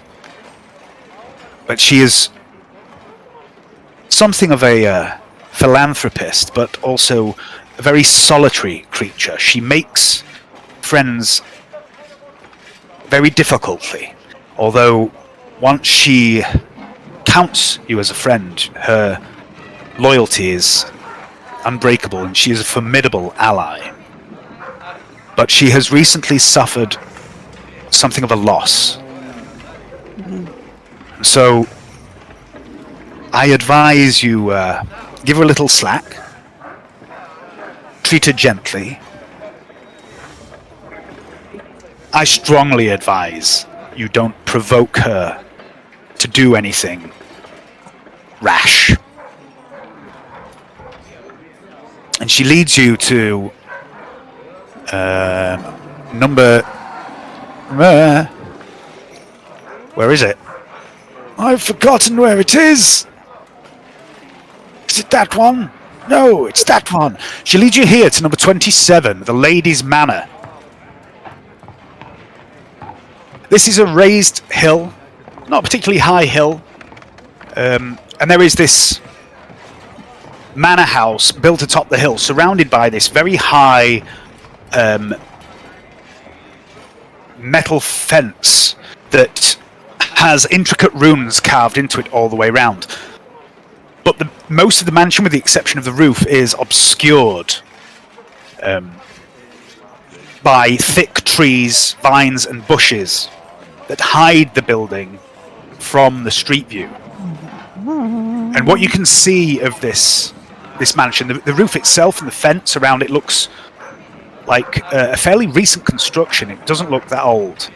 Although the handful of windows you can see on the top floor are sort of brimming with plant life.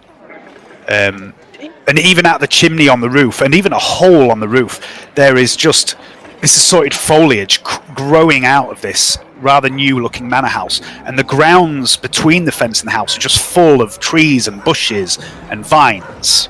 And the gates to this property stand closed. And this side of the gate, there are about half a dozen people loitering around on the street. Many of them wear very plain-looking grey robes, daubed with symbols that almost match the one on your shield, Uther, but they're very crudely embroidered. They are followers of Bahamut, it appears. And as you approach, you hear Luciana say out loud, Elia, I've brought your guests. As she approaches the gates, and there's this handful of people are all watching curiously, what's going on here? Who are these people that have arrived? And there's no answer. So Lucy shouts, Elia, I've brought your guests! Oh, says one of the loiterers. Sacrilege! She dares uses the chosen mortal name in our presence! Tear give me strength, says Lucy. Atari Lyakanos, I bring before you those you have summoned. Appeasement! Cries one of the followers, and the gates open. And she strides through into the grounds of this manor. You follow behind her, and the loiterers try to rush the gate too and get inside, but something invisible holds them back, and they cry and wail, We're not worthy! The Chosen has forsaken us once again! They wail as the gates close, barring their way. Not surprised. Luciana leads you up the door of this magnificent but overgrown mansion and knocks at the door. And shortly, a man in his 50s, human man, with his long grey hair pulled back in a ponytail, very tidy goatee beard. He's dressed in a smart black suit. He opens the door and he goes, Oh, Miss Roth, lovely to see you. Oh, and I see you brought guests. Hello, Jefferson. These are Miss Elia's guests. She's expecting them, says Lucy. Oh, yes. Oh, she's absolutely mortified at how she treated you all. She's been beside herself with shame, she has. You'll find her out back in the Arboretum, and he points around the back of the house. Go on, says Lucy. I'll be in the house. Do you have any of that 73 calamite, Jefferson? Oh, I'll see what we can do, Miss Roth. And Lucy and Jefferson disappear into the jungle within the house. And you head around the back of the house, and you soon spot the edge of this arboretum, this building of wrought iron and glass that's almost hidden by this wild growth, this plant life that makes up most of the grounds here. A series of bushes and vines suddenly part before you, revealing a snaking path up to the opening of the arboretum itself. What would you like to do?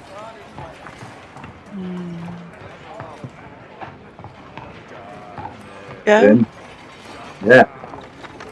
Okay.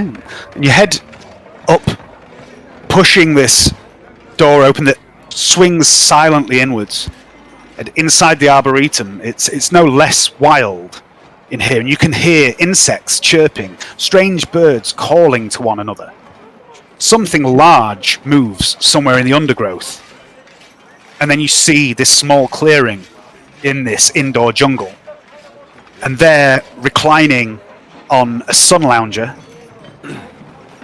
Oh, hang on a minute! I've just realised something. I've got a picture of Elia's house. There you go. Nice. Woohoo. Oh wow, that's cool. And they're reclining on a sun lounger, dressed in loose-fitting, somewhat grubby-looking trousers, an even grubbier-looking man's shirt, and a stained dressing gown, is the pale, grey-skinned tiefling known as Elia. She wears dark glasses over her eyes. Her head is tipped back, staring at the ceiling. In one hand, she holds a long cigarette holder in which a long column of ash smoulders. It looks like it's been there a while. In her other hand, she holds a crystal wine glass. Beside her, on a small table on the ground, are several dozen empty wine bottles. And there is a picture frame lying face down amid the bottles.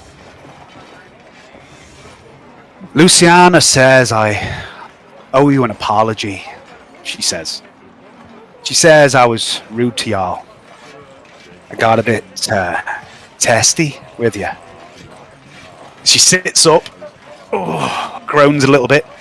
Well, in my defense, I don't remember a thing about that night. I'd had a fucking hell of a lot to drink. But still, that doesn't excuse my behavior, I suppose. So, I'm sorry. It's okay. Don't concern yourself with it. We're not bothered. I'd like to go up to Elia. I'd like to go down on one knee in front of her. I'm going to say, he referred to you as Atari Lacarnos. Is that true? Are you the Silver Dragon? I knew it. As soon as I saw you, I knew there's something special about you. And I must admit you're a little different to how I'd imagined you, but are you the Silver Dragon? Are you the Chosen? Bahamut? She just peers at you for a moment. She pulls the dark glasses down, looks at you over them, and goes, "Fuck me," sideways. She pours some more wine into the glass, throws it back, says, "Look, I get it. Paladin of Bahamut, chosen of Bahamut, pledge undying servitude and all that jazz. I'm not really into that whole thing anymore, you know?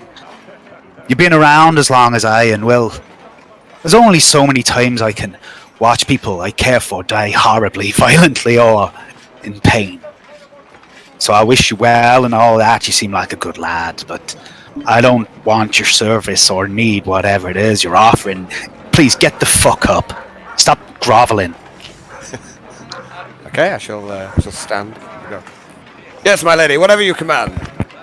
Fucking G. He says, "Look, I'm not real good at this speaking to people thing. You know, I used to leave all that to,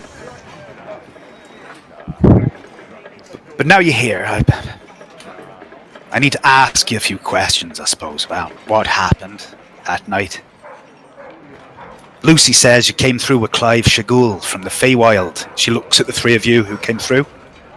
"There's something chased you through the Azure lands, some shadow creature." Yes, spot on. "Did you feel anything from it? A sense of evil, of wickedness?" Yeah. Not personally, but certainly indeed in those who serve it. Evil flowing through.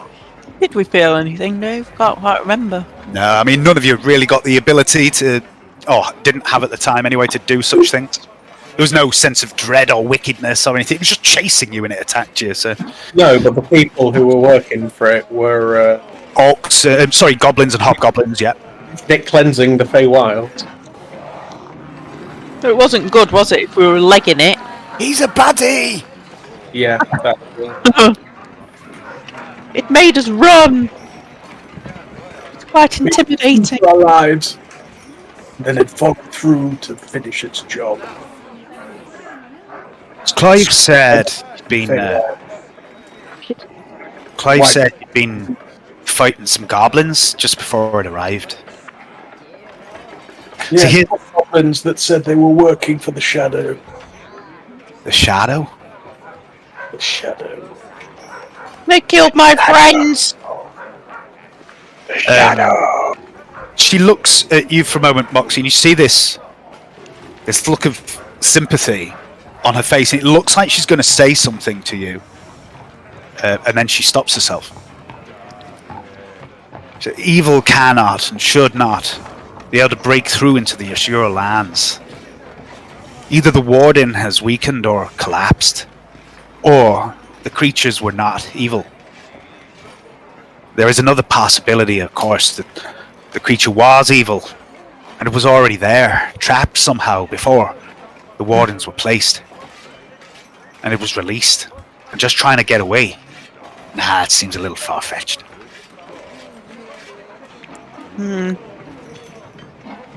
She takes another sip of wine, picks up the bottle, goes to refill a glass, realizes it's empty, drops it into the pile of several dozen bottles, and sighs. Where's Clive? I don't know. I've not seen him since the night since the night I was rude to all of you. Lucy says he walked me home, and I don't really remember what happened after that. We collectively believe we lost time after leaving that place. Did you notice anything? I lose time most days, these days, my little shell-backed friend. You're going to look at the bottles and say, touche.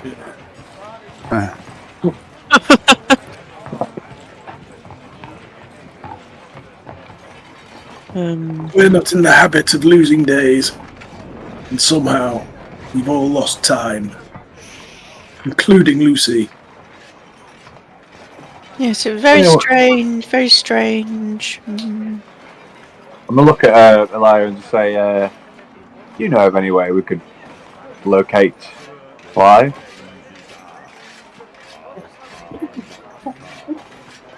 Because it's a big old world, and it'd be nice to if you could narrow down the search. That would save some of our precious time and yours. She's going to hang on.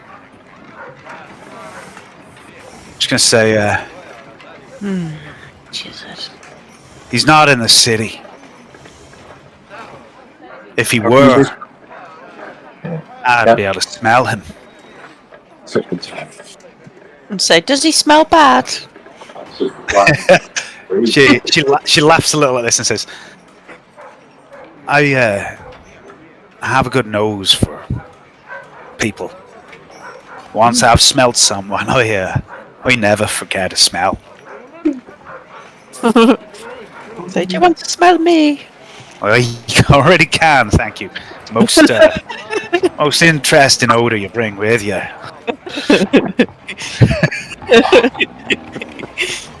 Indeed. He says, look, I'm not trying to be an arsehole or nothing. It's just going through some shit right now, and Luciana thinks what I need to do is get back on the horse to do things like back in the day.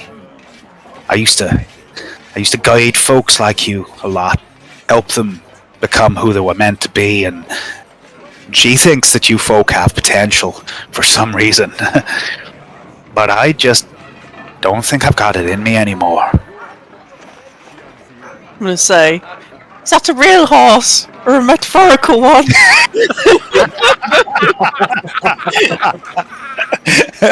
She just cocks an eyebrow and gives you a bit of a strange look, Moxie. A metaphorical one. And then she looks down at your hooves. And then Gonna look up at the Ringo where she's got horses on her cloak. look, I'll be meaning to take a little time away from the city. I'll see if I can pick up Clive's scent, but I don't know, he'll turn up when he's ready, I suppose. He usually does.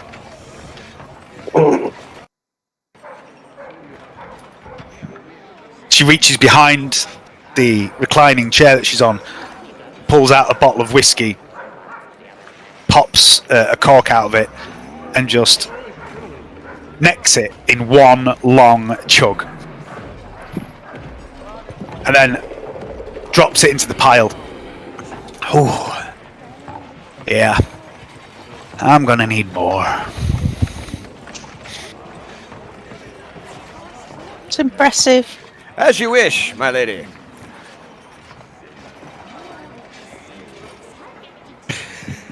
You just got some on you, have you? No. I'm Should have bought some. I don't think I do. Bottles of whiskey are not in my inventory at the minute. Not yet. Not standard issue for a paladin. Yet. Yeah. She's going to be a bad influence, I can tell. She just kind of sits there, staring into space for a few moments. I'm sorry, I thought you'd gone.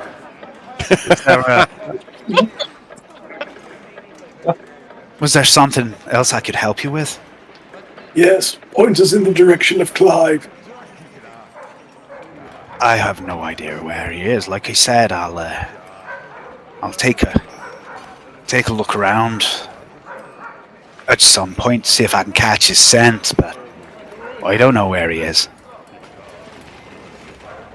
Well, thank you for the apology, and yes, we shall leave you to it. I'll get you some more whiskey. Coming right up. She perks up as you say this. Uthe says, "Really?" Yes, sure, of course. You obviously are going through some shit. I won't fry. Driftwood Tavern. I have Gold Dragon whiskey. That's my favourite.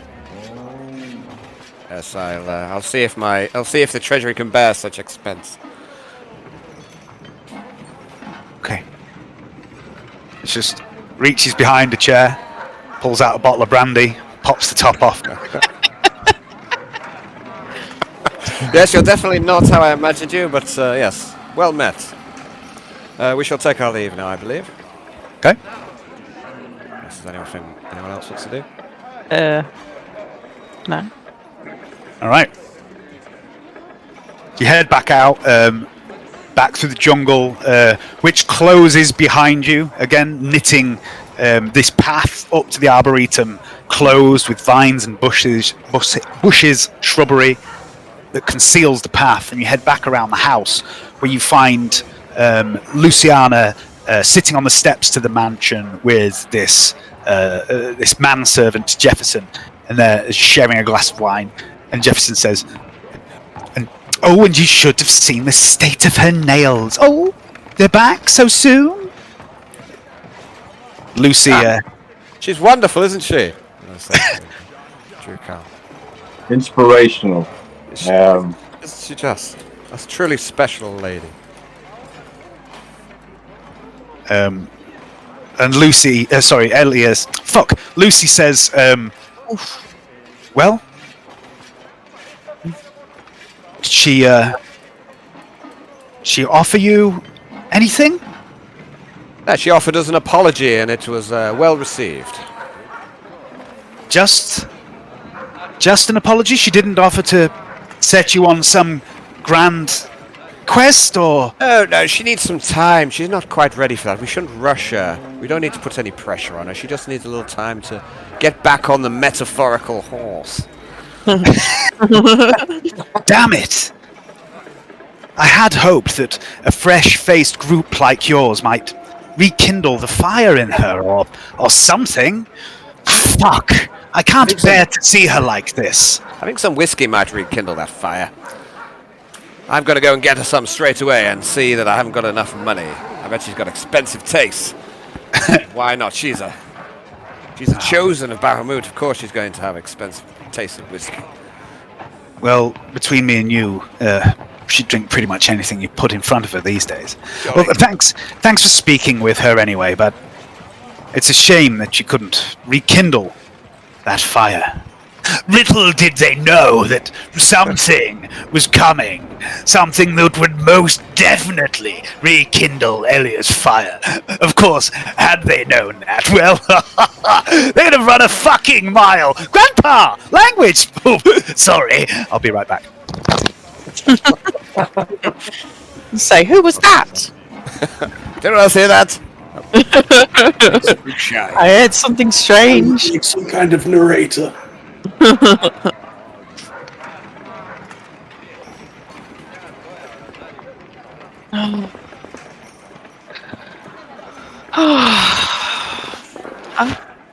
Oh, finally. Make a move, Chizard.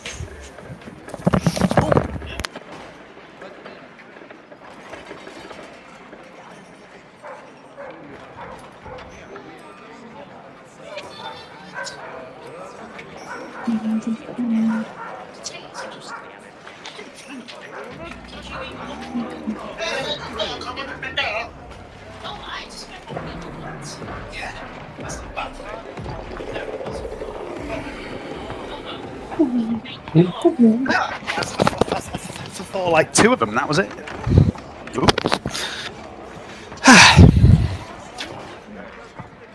Okay.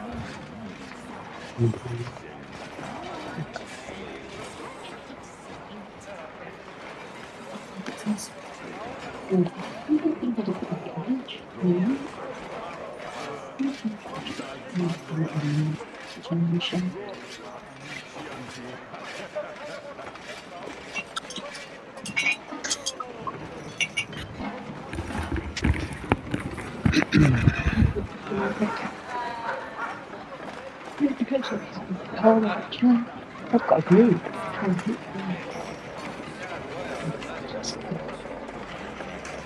think so.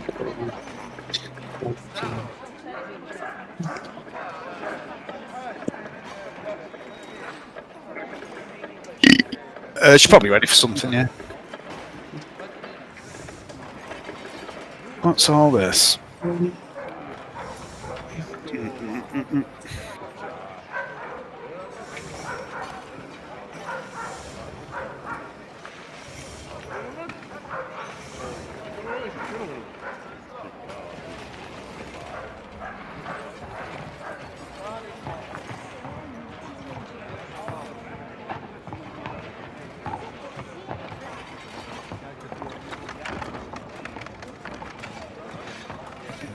Okay.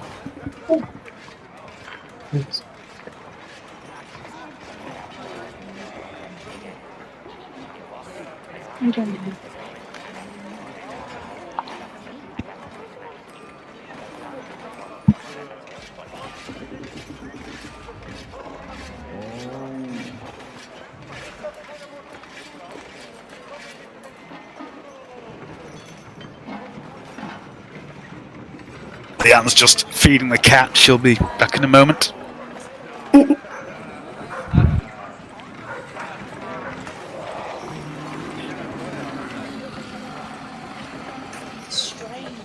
You smell a bit strange.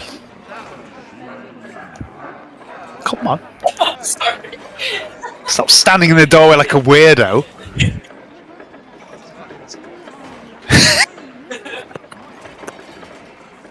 Right. Okay. It's around 3 p.m. As Lucy leads you away from Elia's house, and she says, "Well, I'm sorry. I thought maybe that would have been more of use. I tell you what. I need to go and speak with the Archmage. She keeps me unofficially informed of any strange things that happen in the city. If I learn of anything, well, I'll contact you. If obviously you've experienced something a little strange yourself, this lost time, I don't know where to begin with that particular investigation. But, well, I'll see what I can learn from Lily. If you need me, I'll either be at the Cloak Tower or at my place. Speak to you soon. Jolly good. To the pub then. And off she goes. So, it's back over to you now, guys. Whatever you want to do. You do have... I'm sure that you might have things you want to do yourself, but you do have a quest log in the information section of Roll20, and also a handout called Seeds and Reminders.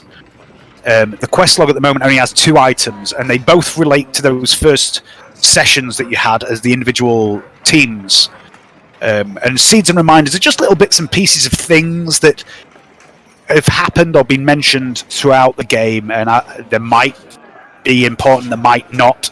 I've just added various things that have happened in there. If you want to take a few moments to look through them, or you want to do your own thing, it's entirely up to you. But I would kind of... I think it's a better idea that you all maybe stick together and do stuff together rather than branching off. Obviously, it doesn't matter if you branch off for the odd little bit and pieces, but it's. I think it's more fun if everyone's together for this sort of part of the game. But it's up to you guys. You should never split the party.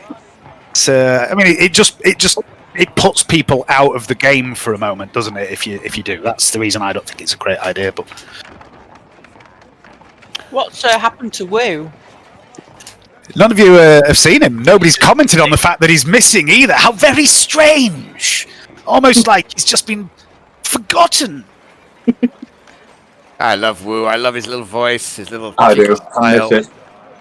I miss him terribly, but I'm sure he'll be back. I'm sure he's just doing some hobbling things. He just disappeared at some point after the town crier started yelling about 3 days since the last goblin-related incident, and then Wu was gone. Yes, it's probably related to the strange time weirdness. Maybe it's popped off somewhere. I don't know. But anyway, I'm sure all things will come back to the way she should be. So, are we? Shall we do some? Have we made any sort of decisions on what we're going to do next? No, you speak. We could always go and Voldrin. we could always go and see Robert to see if the orc shaman to see if he's got any insight. Oh yes. Yeah. He seems like a very wise fellow. Yeah. I do love his crows as well. Very intriguing. Yeah, we could do that. There's also the alchemist as well. So, you want to see the orcs first, or? Well, I have something I need to do as an utter priority, and that's to get some whiskey for the Lady Dragon. She must be looked after. We could always go on the way and get it ordered. Yes. I mean, that'd be good. Order it on the way, and then you could probably get someone to send it to her, so we know who she is. Yes, that's very. I think it's good to see Robert. He knows things. Yes, very good. He drinks. That might help us. Good call, Drukal. So, what was that about an alchemist, did you say? Or was this for some work? Have you sniffed out some work, Valdrin? Yeah, just so we could, get out of town and make a bit of money. The world a bit and, maybe kill something. Sounds delightful. Back on the road. Twang his bow string as he says this. Very good. Okay, so we've got a plan. Yes. So whiskey, goblin, orc shaman, crows, and then hunting. Yes, sounds like a plan. Maybe a bit of drinking in between. Okay. You know, it says on the key, beached Leviathan. Yeah? Is that an actual Leviathan? You don't know. You're not from around here. All right. Interesting. So...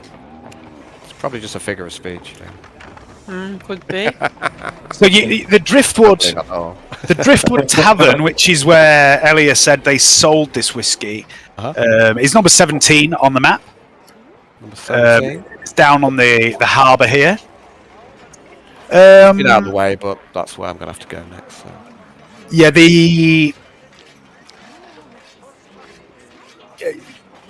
you might... you know the city well enough to know that you might...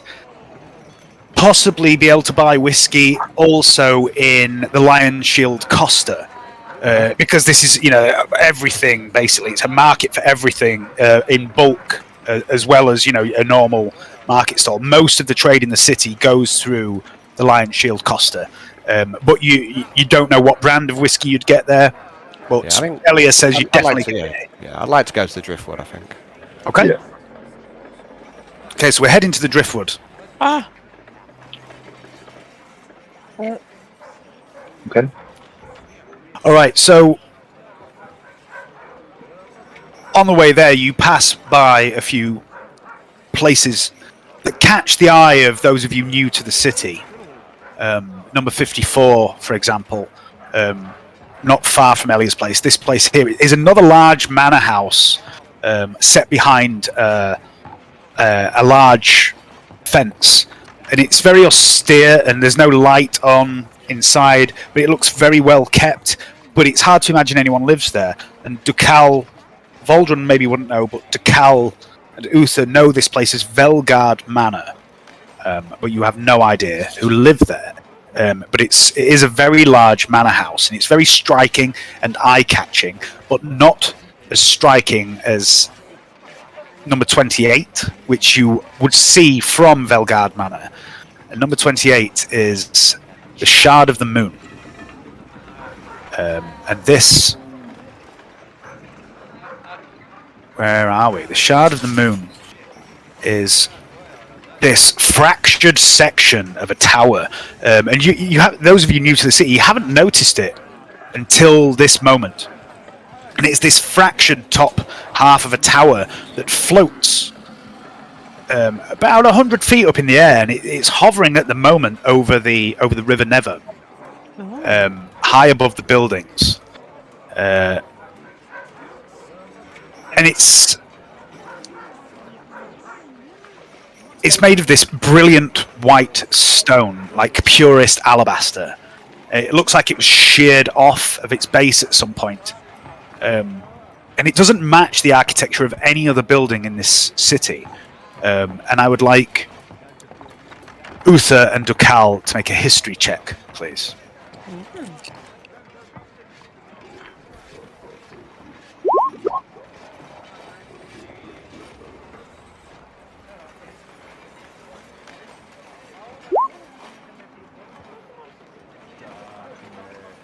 Okay. So you both know a little bit about the history of this place. It arrived sometime after the Spell Plague, around a century ago. No one really knows where it came from, and it was originally, according to the stories, black in colour, very foreboding. But at some point in the past, it has been cleansed and purified and consecrated and repurposed as a temple to Saloon, the goddess of the moon.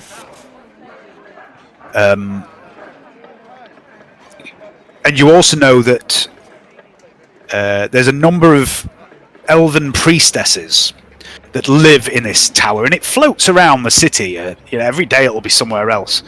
And you're aware that the leader of this sect of the Saloon followers is known as Lady Gillian. No, that's someone completely different.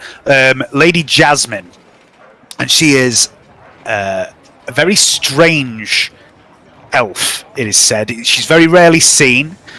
Those that have seen her describe her as being very aloof, very odd to talk to, and she seems to change colour with the seasons.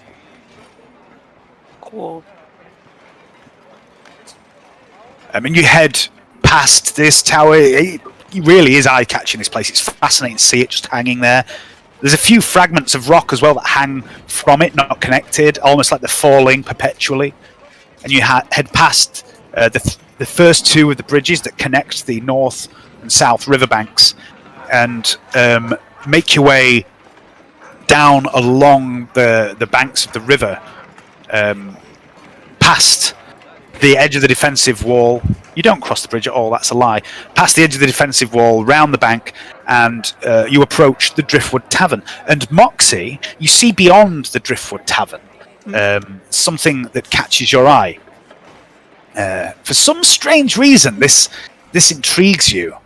The Driftwood Tavern, first of all, to describe this place, appears from the outside much like any drinking establishment. But before you get there, you see a building maybe 20, 30 feet on from that. And it's... Where are we? It's a ship. A very large 3-decked ship that is tethered to the dock. It doesn't look particularly seaworthy. And you can see it's physically attached to the dock by wooden planks that aren't just rested on, they're nailed on, stopping the ship floating away. And there's a door being cut into the back of the ship, which is butted right up to the dock. And there's a sign hanging above the door that says, "The Beached Leviathan." Oh, cool. And as you approach as well, you hear a lot of shouting, and someone gets physically thrown out of the door of the Beached Leviathan and skitters across the deck, smacks their head on a rock, and goes out cold. And you see this big, burly gentleman just standing there in the doorway, folding his arms, and he goes, "And fucking stay out, you cunt!"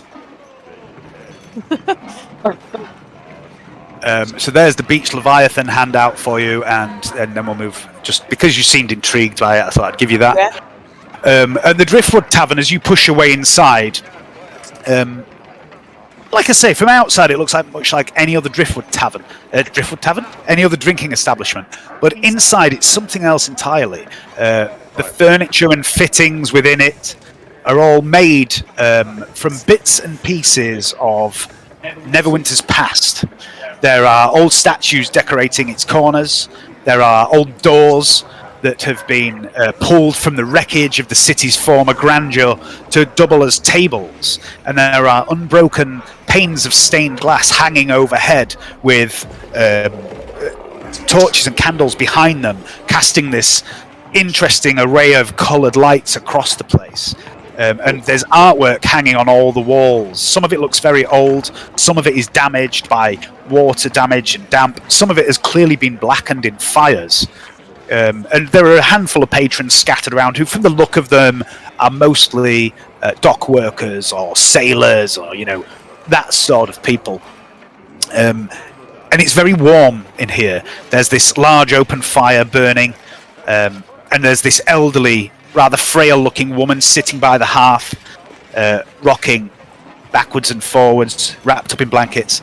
And there is a bar behind which is a slightly overweight, plump, dwarven woman who is leaning on the bar, one hand supporting, and she sees you as you enter. She says, wait a minute, bastard, fucking bastard, can't get boozed at baby. Says, greetings, gents, ladies. Can I get you a drink? Oh, yes.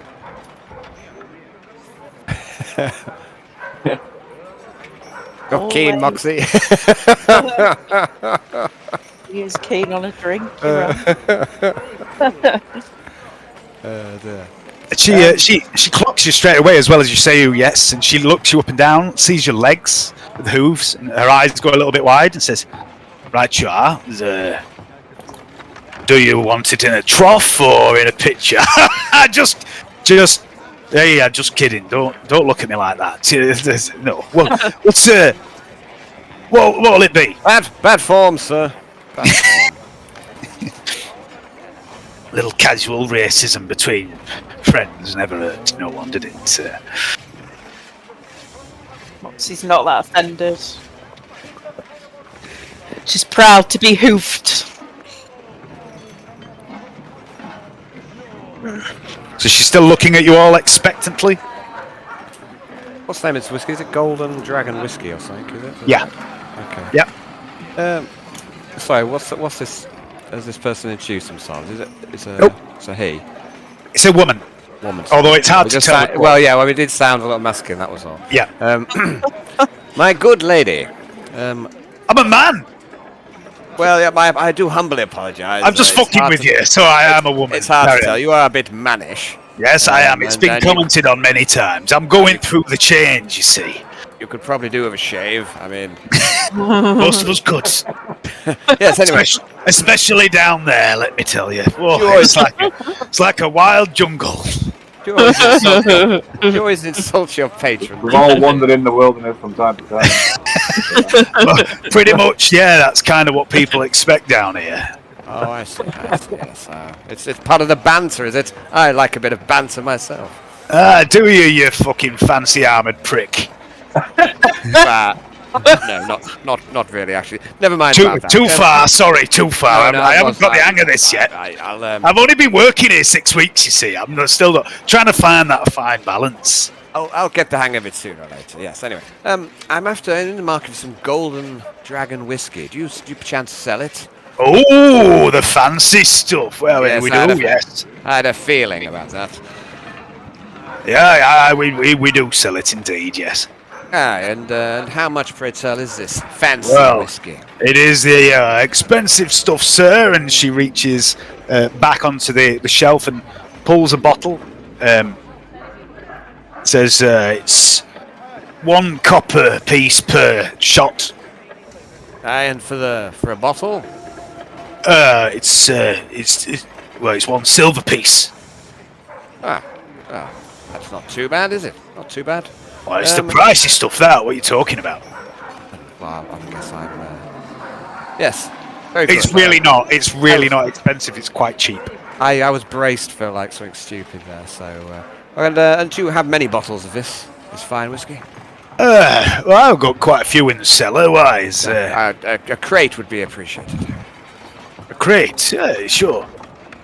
I'll. I mean, that'll be.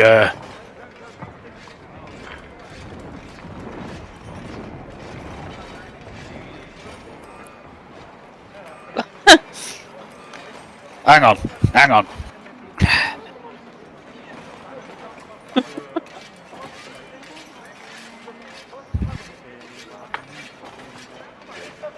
$15 silver pieces. Very good, and I'll try it as well. So I'll hand over 15 silver, and then what do you say? 1 copper for a shot. Yep. So I'll have a shot, my fine fella. And a shot for my hoovered friend here. Anyone else? Don't leave me out, you bastard. Okay, no, of course not. Not for me. Yeah, so 3 shots and a crate, please. And Kitty Lady, you want a wee dram? Give it a miss, thank you.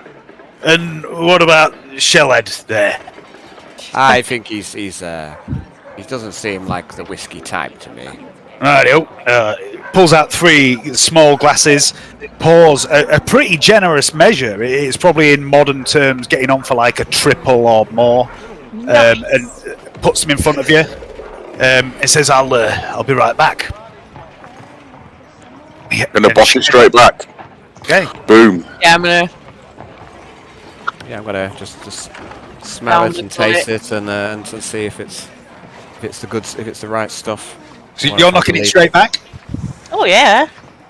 Ducal's knocking it straight back. Are you taking it a little steadier, Uther? Oh yeah. I'm trying to get a taste for it, see if it's. I'm gonna knock it straight back, look at Uther, like, smelling it, then sniff the glass when it's empty, yeah.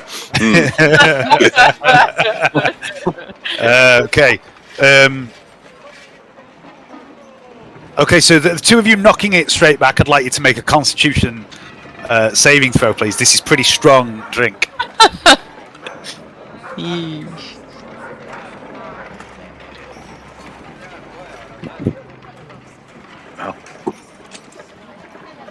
That's the box just to the right of his stats, isn't it? Yeah. Okay. You're at advantage, by the way, Leanne. Can you turn advantage off for me? Oh, how do I do that again? At the top. Normal. Yeah. Oh. I mean, I'd take your first roll at 5 anyway. It's just you're at advantage for everything. So, yeah, you both throw this whiskey back, and it burns. It burns like hell in your throat.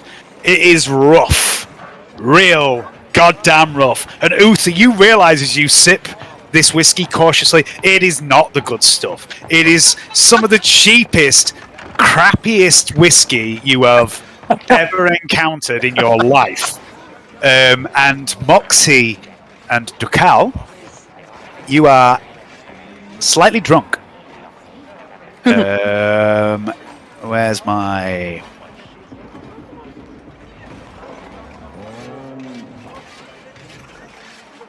Okay, yeah, so you are at disadvantage for saving throws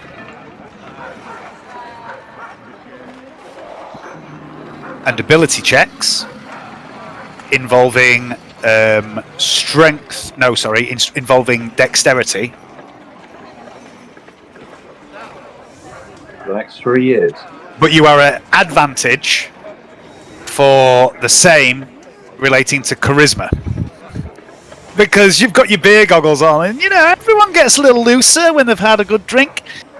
But yeah, Uther, it tastes horrible. Absolutely horrible. Acquired taste, I imagine. I must say, it's delicious. Delicious. Buy See it. why it's pricey, it's well nice. Buy it.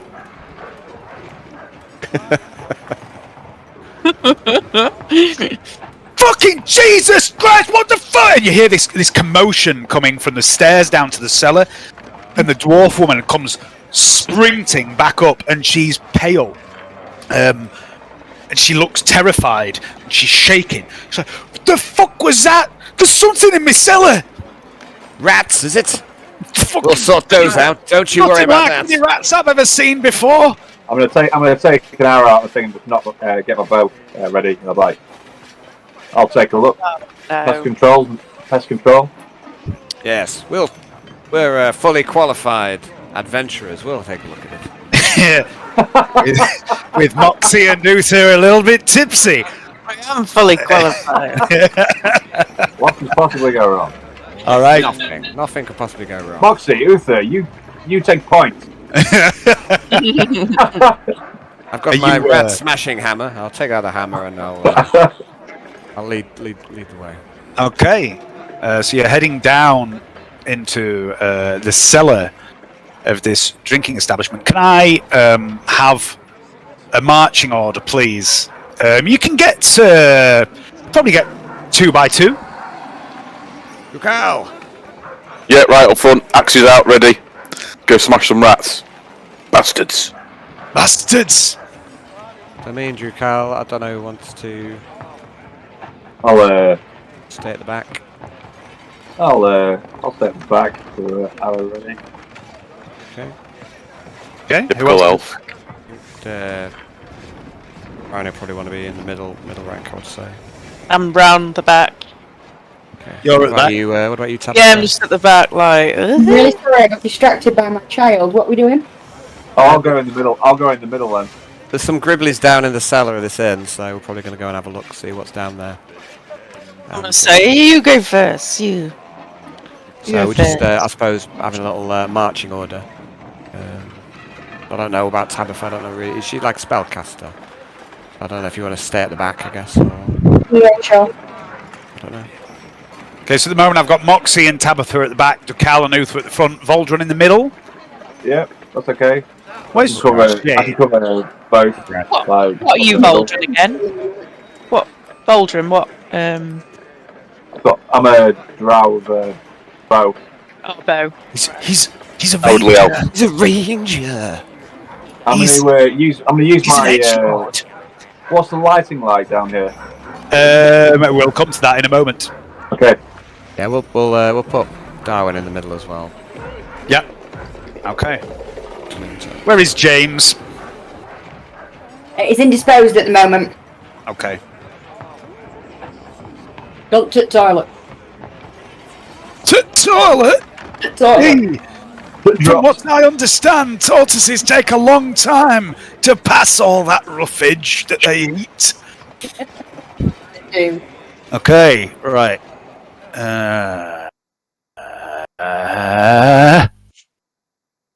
Oh no, where's the music gone? There it is. Oh no, that's wrong music. Fuck. Oh no. I'm going to rejoin Roll20 because I've not had any music this game so far. No, it's been playing all the time. Yeah, I know that, mate. I could see it playing on the music bar, but couldn't hear anything. Oh, I've wasted my time. Every time I rejoin the game, the volume's at 0. I turn the volume up; it doesn't do anything. It's all a bit weird the way the music works. Mm-hmm. Let's put. I don't know. Let's put this into game, and we'll take it from there. I suppose. Here we go.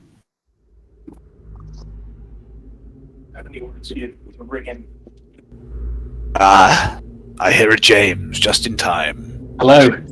So James, there's been something in basement when she's gone to get whiskey. There's something in basement, and you and your companions have bravely offered to go have a look.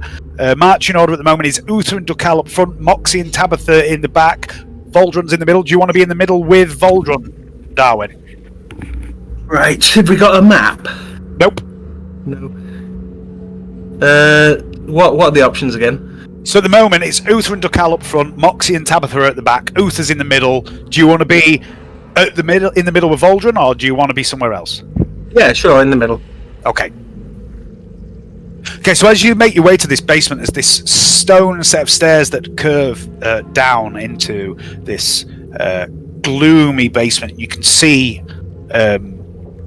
There is a bit of light flickering down there. There's a few torches lit, burning on the walls. And I think, Voldron, you have dark vision. I think Tabitha does. Darwin, do you have dark vision? I want to say no. No, I don't. Okay, Are so we supposed to be seeing your map? nope. Okay. And everything. I'm gonna use my canticle, I think, to light things up a bit. If I can. What's that? What cantrip have you got? Cantrip is where is it? The 4 balls. Yeah, the 4 balls basically. Yeah, okay. I'll put that on the map for you, and you'll be able to manipulate that when we see stuff. Cool. If I can find it. Dancing lights, is it? Yeah. Nice. Dancing lights. Noise. I can't find my fucking spell overlays. Here we are.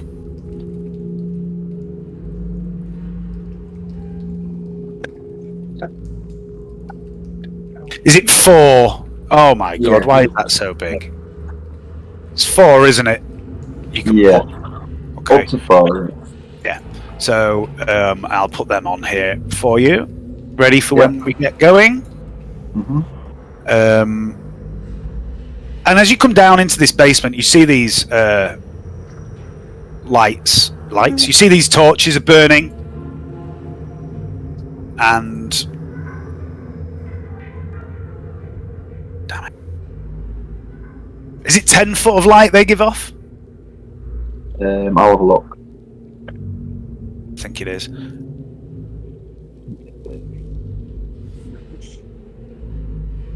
Yeah, 10-foot radius. Yeah. Which should be working. I don't know if it fucking is or not. It's impossible to tell at the minute. You can see this gloom in the middle of the room. And you look around, you don't see any signs of anything moving. And then all of a sudden you see something shift in the middle of the room, and you realise the room is slowly getting darker from the centre outwards, and you see this dark patch in the middle of the room is spreading slowly. And then you see a wisp of something move, long and snake-like, like some sort of tendril lashing out, reaching towards the torches that burn against the walls. And then from within this dark shadow, they come. 6 of them. Creatures of pure dark shadow. And they move towards you with malice. And I would like you all, please, to roll initiative. Initiative. How do we roll initiative again? Is it on there? You select your token on the map that I'm about to give you. And then you can click the initiative button on your character sheet, which is at the top somewhere, near your armor class and all that sort of thing. Ah, yeah. Has that added mine on? Because I didn't click on my character first. Let's have a look. No, it doesn't. Well, I've not clicked my thing. It's just moaned. Oh, the system. So, right. Darling, what do you think? I'm going to have to roll again, Dave, because I didn't No, click it. it's all right. I can manually add it if you've fucked it completely. Yeah, fucked Now it. I clicked it, but obviously didn't click it right. Yeah. Shitty Mac. 8.14. I've clicked on your character, and if you click on that initiative, they're slightly lower. If you scroll down on it, you should see what you've. Oh, I wish I hadn't had that shot. Don't know why I did that. It's always a trap, Leanne. Those independent shops They all went to the cellar. already cleaned the drink, so we haven't had a drink. Kind of shit. Yeah, I don't know if Darwin would have had a drink, but these fucking clowns did. Carrots and cheese. She likes. What could possibly go wrong, Dave? Exactly. Always accept a drink. It'd be rude. Yeah. Yeah. I refrained. Yeah, it's. I mean, I completely understand self-sabotage, don't I, Alan? So. You're not above a bit of that yourself. So. No, not at all. I love a bit of sabotaging my own characters. You're about to go into a war zone. I'm going to drink from my hip flask 3 times. Why not? Give a rousing speech. Right, I just need to get these guys' sheets up, and then we are into combat.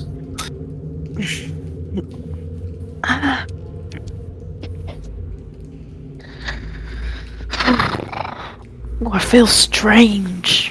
You smell strange. Hey. Right. Are you going to give me his number?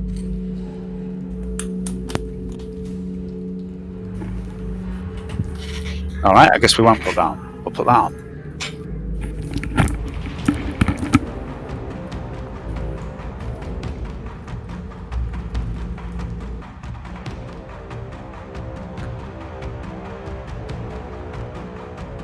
Yeah, fine. Okay. These creatures, they look like smaller forms of the vast shadow that followed you through the portal. But this swirling darkness, this miasma of tentacles in the middle of the room that's reaching out for you, this is something else entirely. Before we begin this, because you said you were Voldrum, you've got these dancing lights you should be able to see. Yep. You can place them wherever you'd like on the map. I'm trying to at the moment, but I'll put them in basically a line. Like I want one there. Hang on a sec. Yeah, you won't be able to at the moment because I'm a fucking idiot. Hang on. I'll put one there. You can't you? There you go. You should be able to move the rest of them yourself, Johnny. Oh, right, okay, cool. I'm gonna put one there because I can move these guys as well. So yeah, I believe you can move them as a bonus action or something, can't you? Yeah. Yeah, as a bonus action on your turn, you can move them up to 60 feet. You've got 120 foot range on them to start with, so that's a big range. You can put them pretty much anywhere. They don't give off low light. Across there is like a shield, like a. What do you mean by don't give off low light? So everything gives off. Every source of light, natural light, gives off bright light and then low light. So, for example, a torch gives off bright light for 20 feet and then dim light for another 20 feet. Basically, as it fades. But these are magic lights. They just give off a 10-foot radius of light, and it's just bright light. There isn't a fade effect on them. Yeah, cool. I get you. All right. I'll just put them around. Yeah, I'll put them up there. Okay. Sneaking behind us or anything like that. All right, cool. Okay.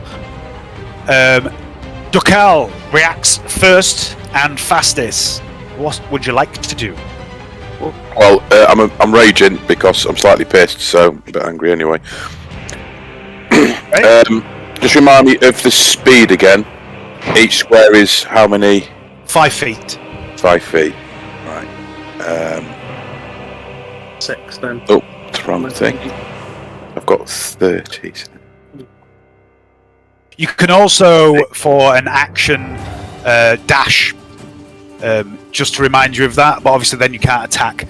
If you look in some place, in the journal there is a handout somewhere, in characters, maybe? No? Party stuff? Yeah, under characters in the journal, party stuff, there is an action reference sheet, which I'll put up there if anyone wants a refresher on it, which shows everything you can do in a turn. I think some people do have like a dash attack, or you can get that shit. Yeah, and like rogues, for example, can use their bonus action to dash. Right.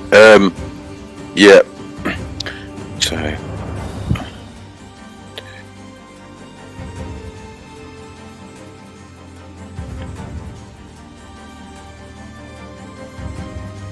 Okay, I'm going to move first.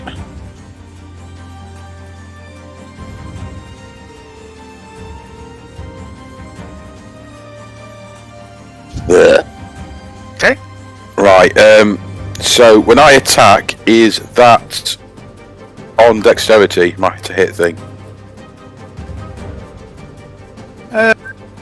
No, I believe yours is strength. Okay. Right. So I'm on advantage then. So I turn advantage on, and I'm going to hit the one at the back, Dave. What'd you get advantage from? Is that rage? That's rage, mate. Yeah, I get advantage on strength and sorry, I would tell you. It's on strength checks and saving throws. It's not on attack rolls. Okay. All right. So yeah, if you just click your battle axe in the attacks column, that should do it for you. But you won't be at advantage. You can gain advantage in certain situations, like flanking maneuvers and stuff. But, okay.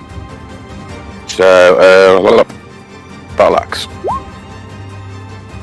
An 18 hits. Yeah, you swing your axe, and it kind of almost passes through this creature completely, but you do see sort of it does react, and it does tear a bit of the darkness away for a moment. Roll damage, please.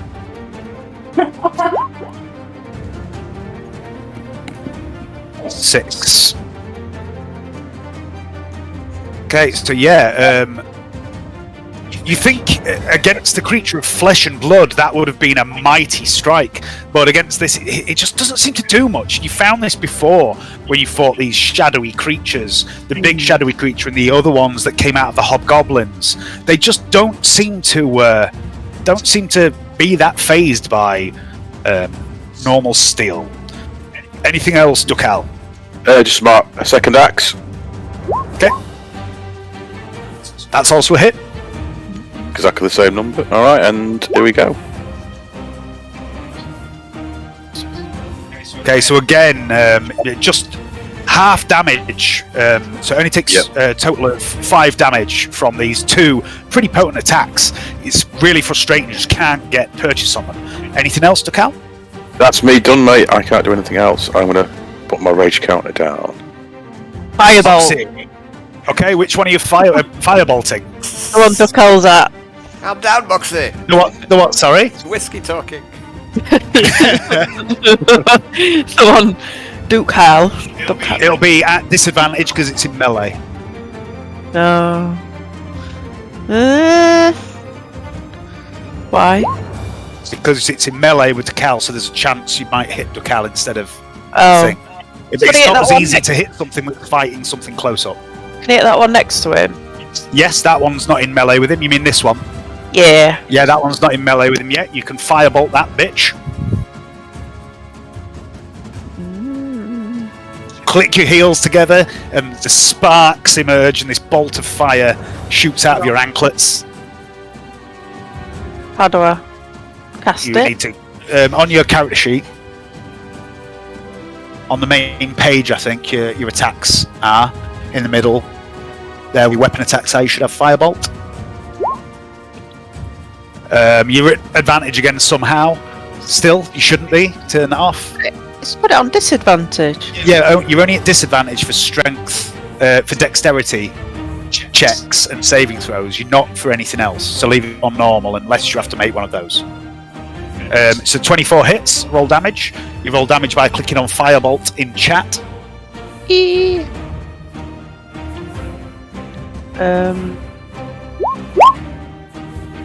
9. The firebolt slams into this shadow, and it reels back. You see, it does burn away some of its substance, and incredibly, Dukal, you notice that this firebolt hits right next to you, and you get the feeling that Moxie did pretty much the same damage with that one blast of fire as you did with 2 axe swings. But again, Moxie, you feel like something about this creature just seems to resist your damage. You can move, and you also have a bonus action if there's anything you'd like to do.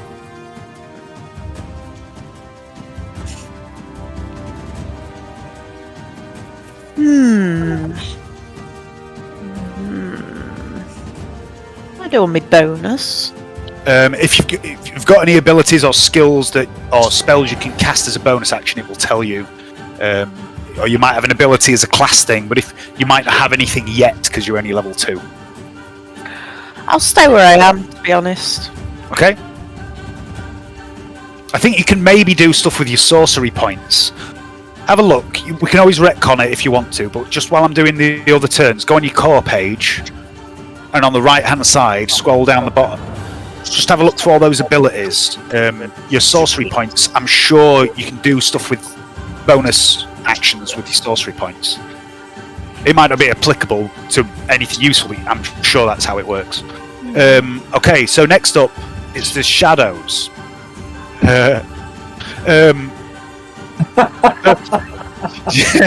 You know what I'm thinking about now. The first one that's going to attack Dukal. And it's going to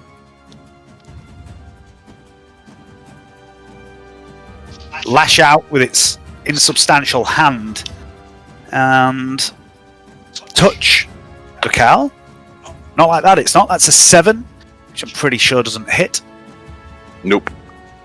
The one that Moxie hit. Sorry, I didn't mean to. It's alright.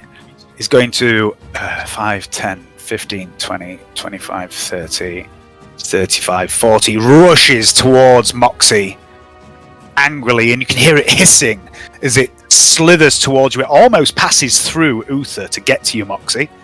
And it reaches out its hand. And that is a 22. I assume that hits you. Yeah. And you take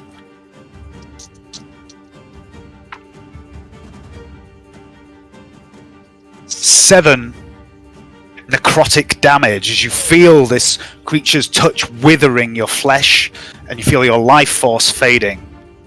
And you also, just for comedy effect, your strength score is reduced by 1 as this creature touches you. I don't what's damage. Where your hit points are. Yep. So your strength is down to 10. Oh dear. Oh.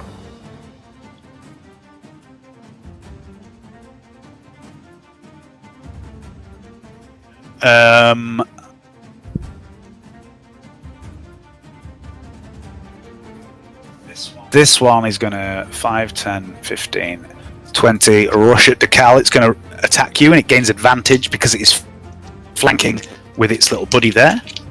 That is a 19 to hit, Dukal. Does that hit? That is a hit. Okay, and 13 necrotic damage. And your strength is reduced by 1. What's your strength? 16.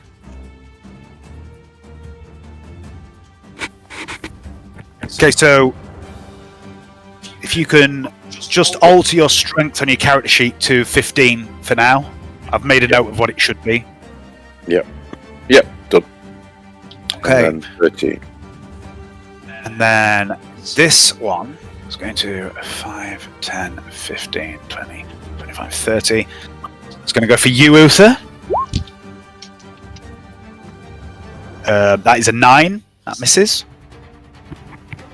And this one is going to 5, 10, 15, 20, 25, 30, 35, 40. And then it's going to use its action to dash at you, Darwin. And the 6th one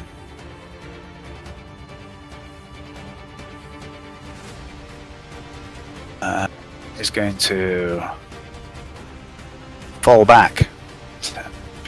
20, 25.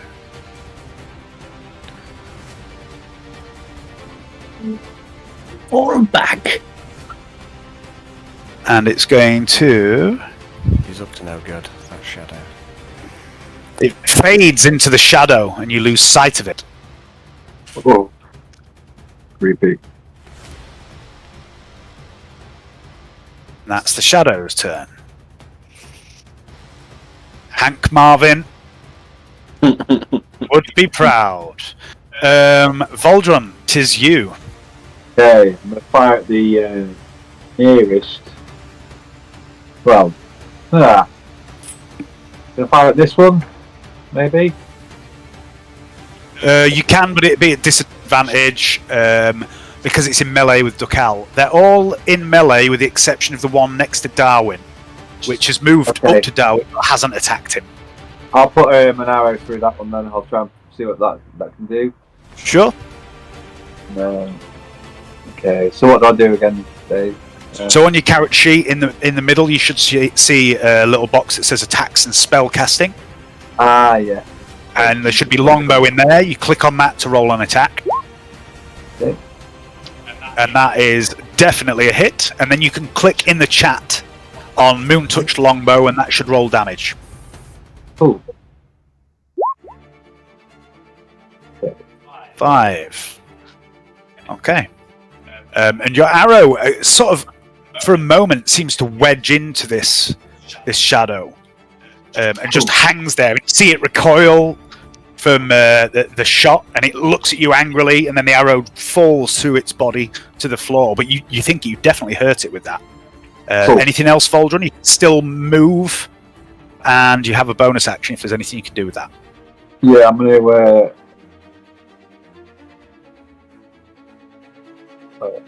am I? There we go.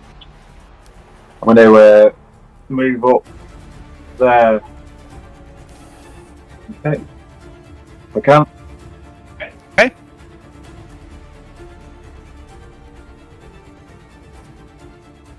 Tabitha. Oh, she's AFK on the phone at the moment, so she's going to. Do you want to wait for her? Tell me on 10 o'clock. How long do you think she'll be? Is it going to be a quick call? I know that's a bit of a weird question because you never know these things, but It could be 10 minutes, I think.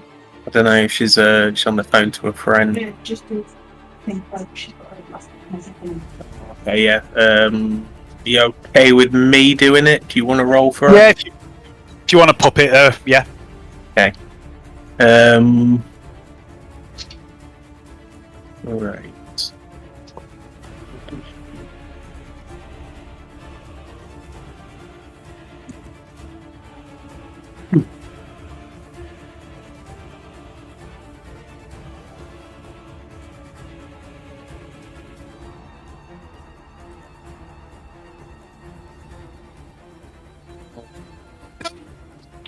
Oh, She's gonna Eldritch Blast this guy. He's not in combat. Right? He's not, no.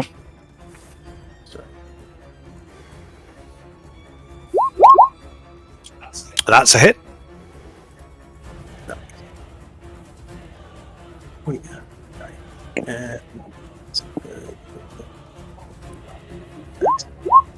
Yeah. Oh, Wow. Yeah, this bolt of purplish. Sorry? I think that's the first one she's done that's hit.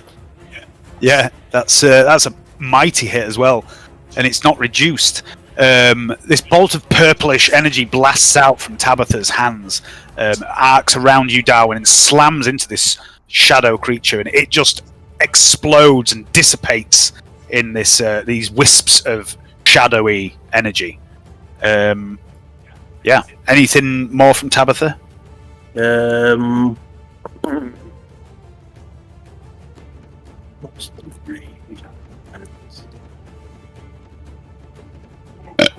think she'll probably come back into this corner and hiss. Okay.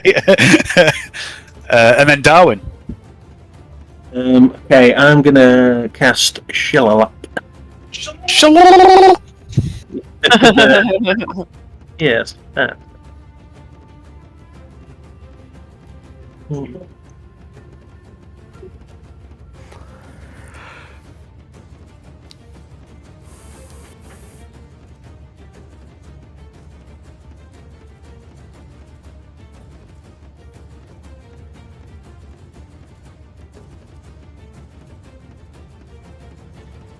Right, I'll just I'll cast Shillalak and I will go Shroom.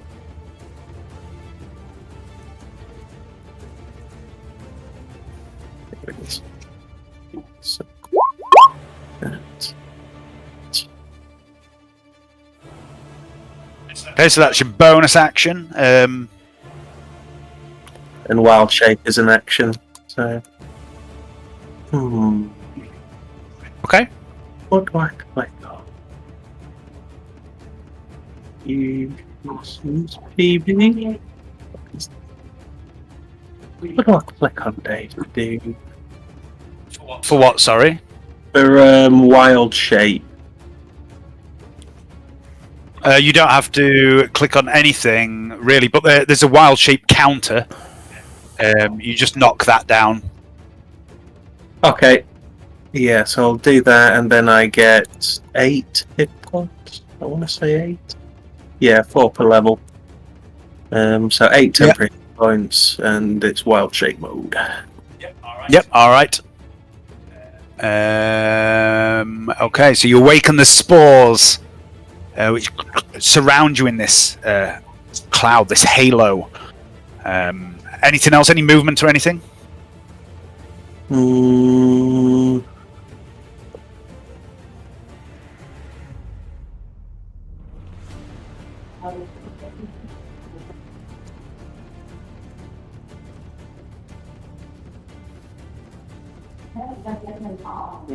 I'll just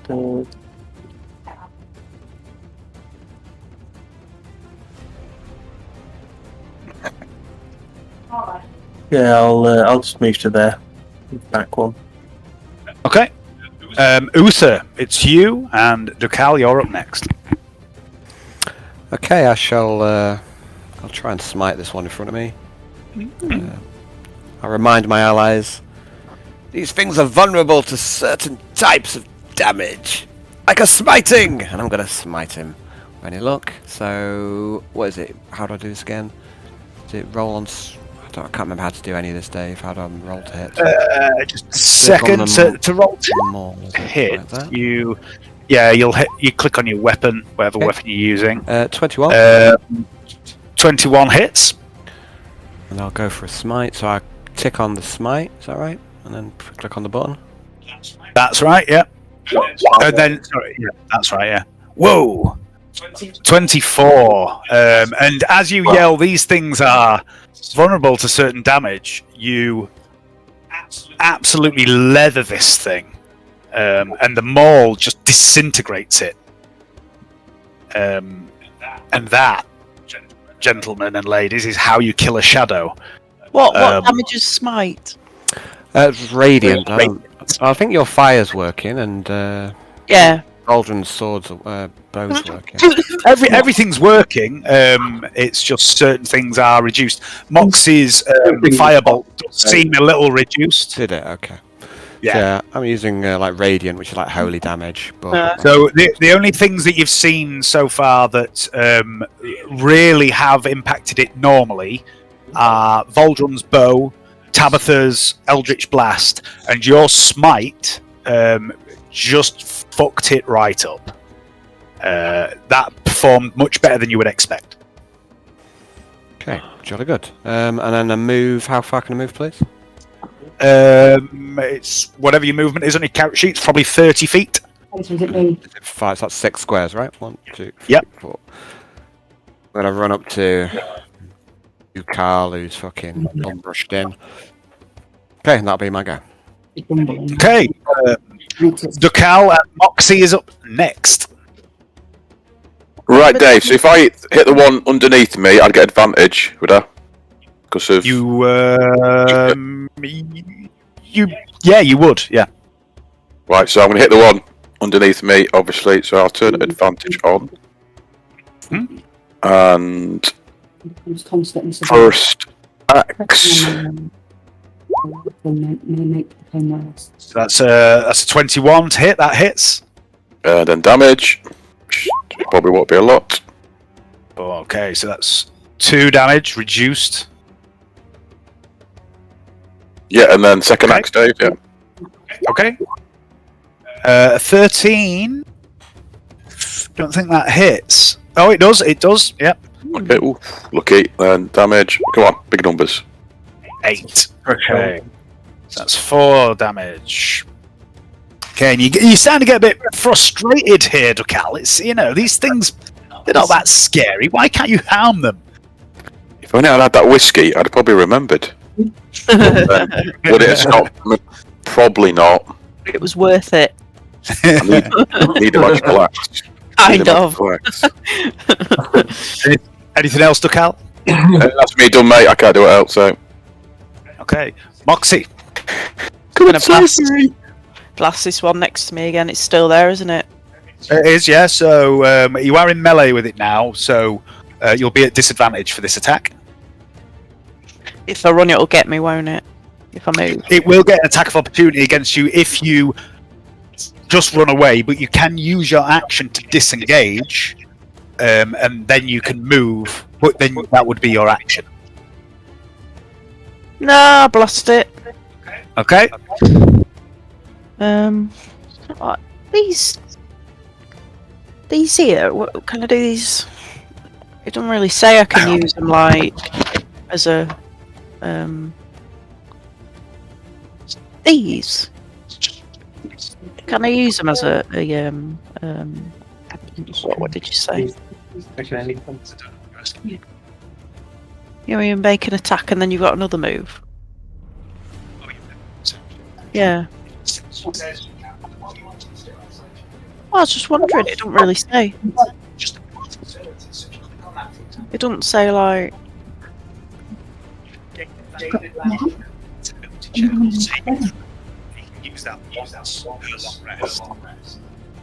Alright. So at the moment you're at disadvantage. If you want to use Tides of Chaos, cancel out the disadvantage if you're talking normally.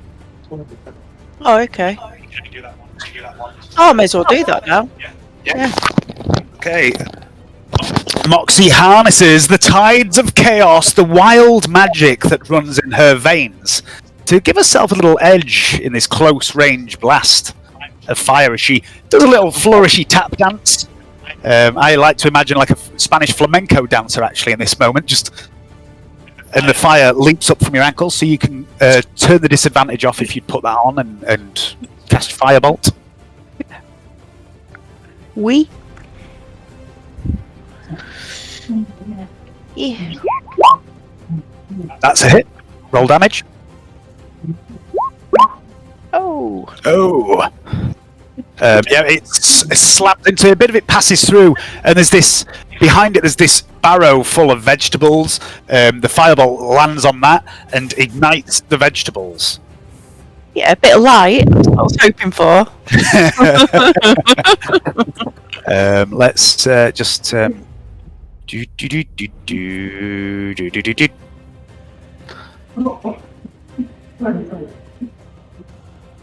Okay. Anything else, Moxie? Oh. No. No. All right. Sorry, I don't mean to keep clicking them. I can't see what they are. Oh.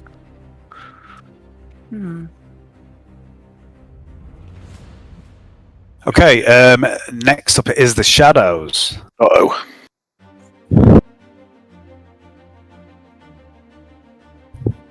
You can see now, Moxie. Oh, see? It's good. So first of all, Nice.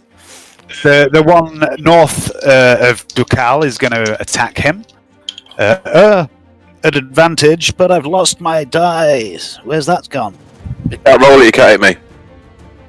Oh, I don't know where that went. If it falls off a table, it's a miss. Everyone knows It that. don't count. It don't count, Dave. It's all off the table. That's a 0. House rules. Sorry. Who's next?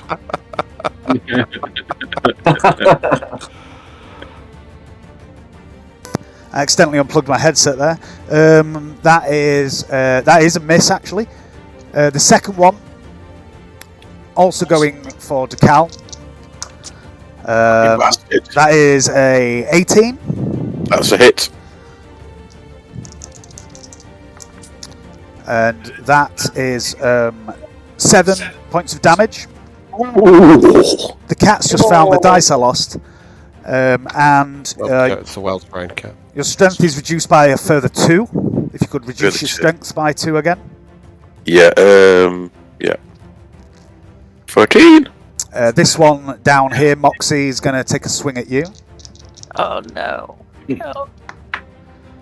12. I I don't think that hits you, but I'm not sure. Let's just say no. I've got 11 armor class that hits, done it. Oh yeah, it does. Oh. Okay, and it does. Probably dead. 6 necrotic damage. I've got 5 hit points. Does that mean I'm down? You are down, and you also take another 3 strength damage. So reduce your strength by 3, please. It's like, oh, should I have that? Oh. What do I do? So you're down to 0 hit points, and reduce your strength by a further 3. At least the whiskey will take the edge off your death. Exactly. Yeah. Can't feel a thing. Strength.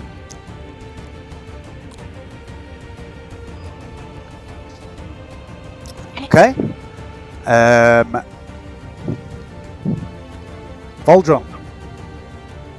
Fire and I'll be at a disadvantage, but fire at the shadow that's just down Moxie.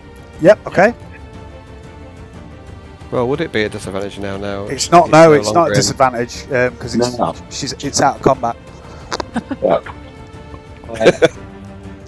Yeah. Yep, that's a hit. It's a hit. Mm-hmm.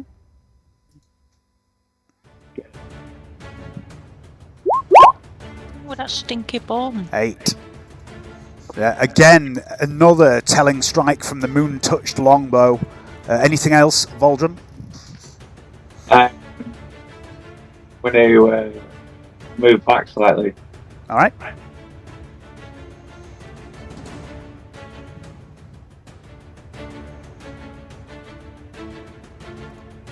Is that you? Yep, that's me. Okay, Tabitha. With Darwin up next.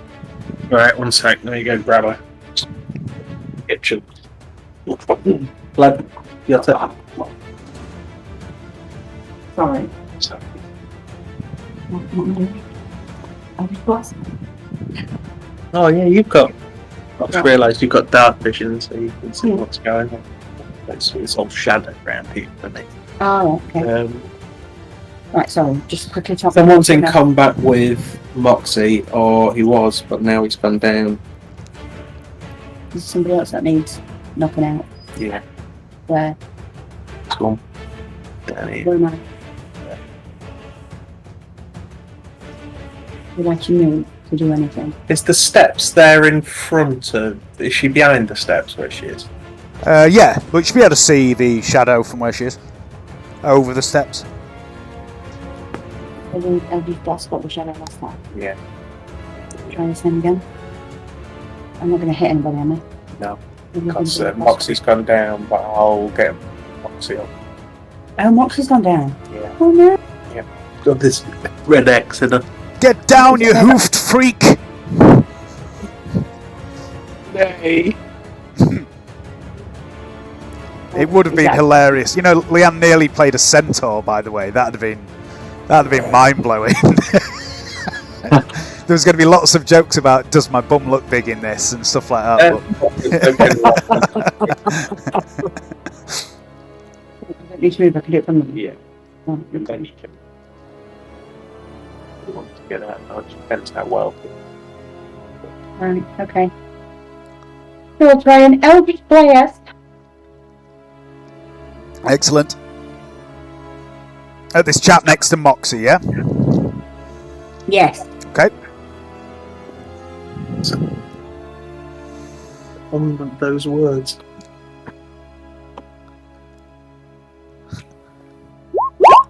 Yeah, that's a hit. Nice. And then you come down to that little icon there where it says Eldritch Blast. Click on that.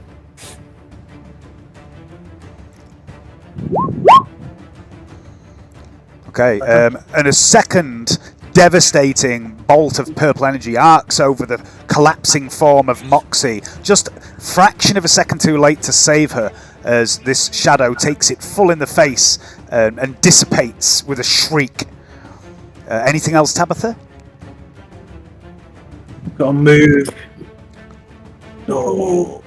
Can I cause the other one, man? Yeah, take up more position.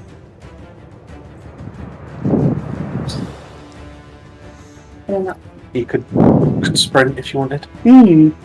We'll try that. Yeah. And but providing I don't move again on my next turn. Then Yeah, so you can do 12 squares. Yeah, sure. Yeah, run a bit closer. Sprint a bit closer. First and then to where you want to be.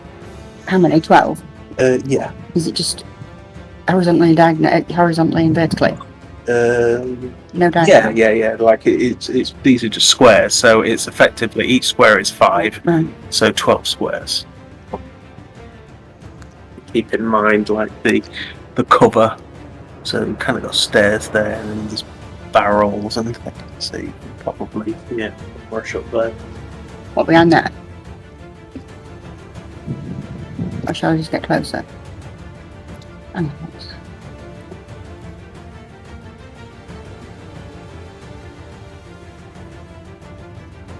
Not too close. You want to maintain your range. But if I'm behind anything, can I still?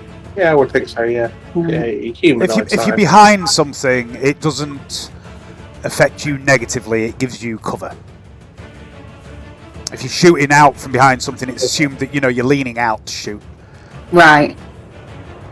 Yeah. It's a benefit more than anything. You'll have to, just drag and drop your person. Oh shit. Alright. There you go. Is that again? Yeah. Yeah, it's definitely 1, 2, 3, 4, 5, 6, 7, 8, 9. Yeah. Cool. Yeah. Kitty cat. Okay. Yeah. Then it's Darwin. Right. Let's heal up Moxie. Oh. Because that's my bag. Then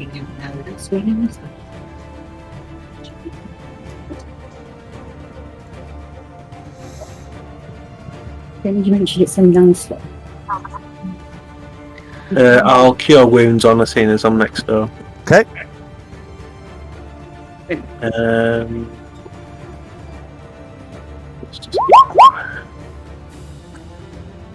What? That's right. What? I get +5. So it's rolled a 1, and then it should be plus your spellcasting modifier, I think. Oh, no, that's right. That is right. Yeah. 4. Yeah. So heals you to 4, Moxie. Oh, thank you. You are still prone. Mm-hmm.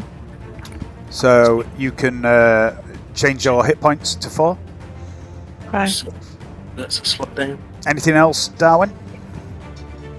I don't think I got any.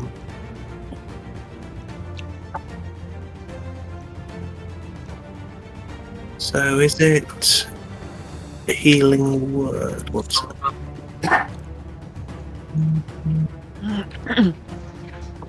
D6 plus Can't. D4 and the other one's what? The 8? Yeah, one of them's ranged, isn't it? And Yeah, it is. Yeah. Oops. Yeah, it's a D8. Yeah, but I rolled the ones. Yeah.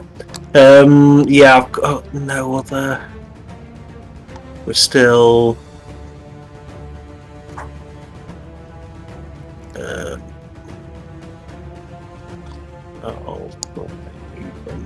Here. Yep, that's me. Okay. Uther. Oh. Okay, I'll move to here. I'm gonna mutter something under my breath about bum rushing off on your own and cast, lay on hands, please, on Drakal. Use all my pool, which I think is 10. Okay, so Drakal, you heal for 10 hit points. Yeah. Cheers, big man. And that's my go. Okay. At the end of turn 2, the torchlight around the edge of this room begins to dim.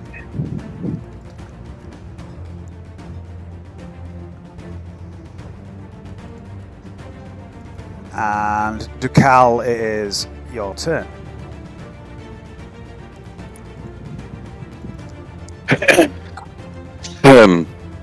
So don't get it right. I'm going to attack the guy to the north of me. Then. Okay. Yep. I just make sure I got advantages off. So first axe. That's not a hit. Miss, no.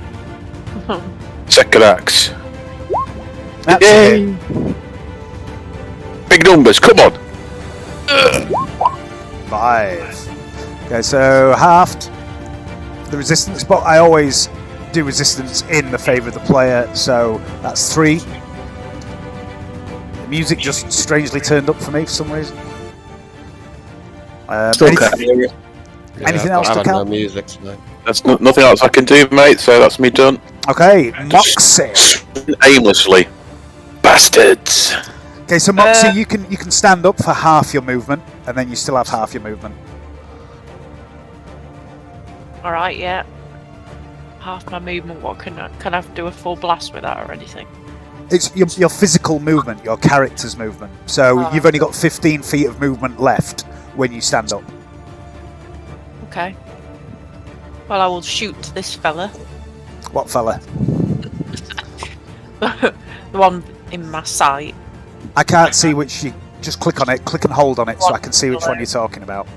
That's it, okay. Alright, that'll be at disadvantage. It is in combat with Drakal.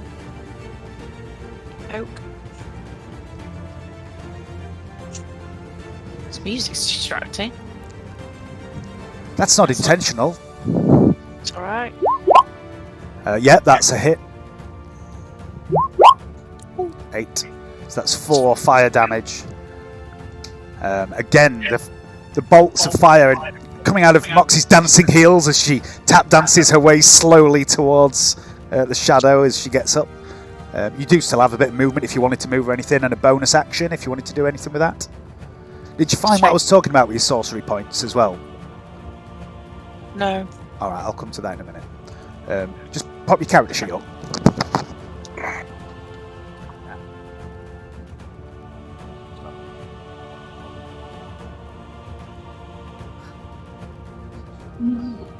Oh. You have 2 sorcery points. Took that flexible casting.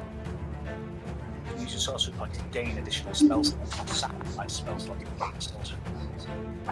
Alright. Transform unspent sorcery points into 1 spell slot as a bonus action. On me. So you basically shuffle sorcery points around to give you more spell slots. Alright. As you gain levels, you build full blocks. Sorcery points. How is that spell? Yeah. Alright, it's the shadows. The first one on Drakal to the north of him. Still on advantage. That is a 12. And the one south of Drakal. That is a 23. Reapers.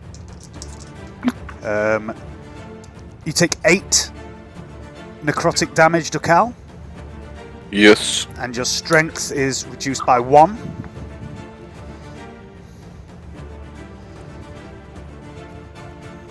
Right. And 8 damage, did you say, Dave? Yep.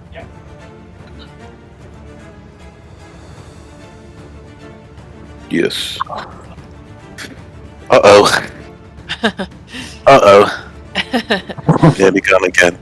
We shouldn't have done that thing. I haven't done any difference, to be fair. Reckless. It wouldn't have made a difference yet. Tabitha, can you make a perception check for me, please?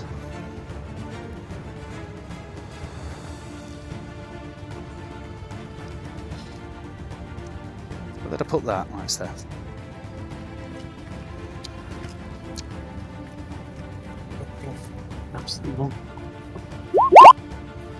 Okay, just as you move into these barrels and you're sort of trying to get yourself in a good position, you feel some chill presence behind you, and you turn and you see another one of these shadows, the one that disappeared, and it's crept right up on you.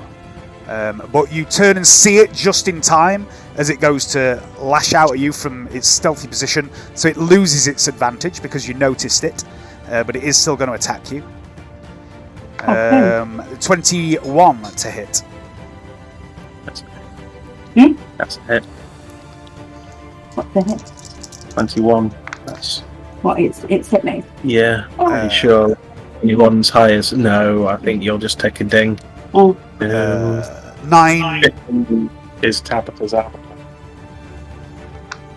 9 damage, and your strength is reduced by 3. What was your strength to start with, please, Tabitha?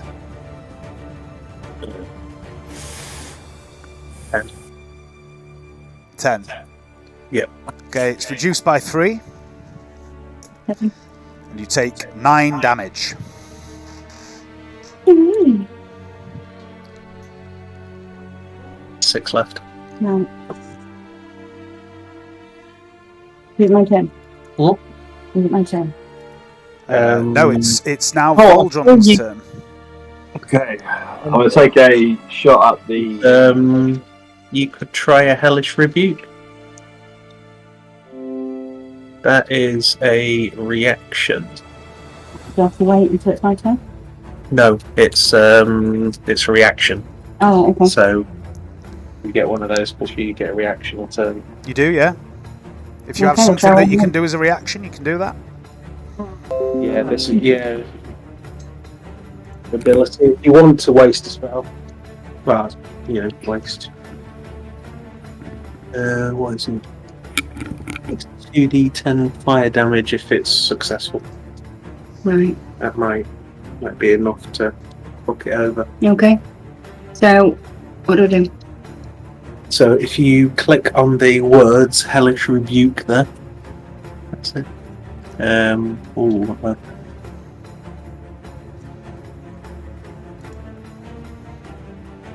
What's my chances?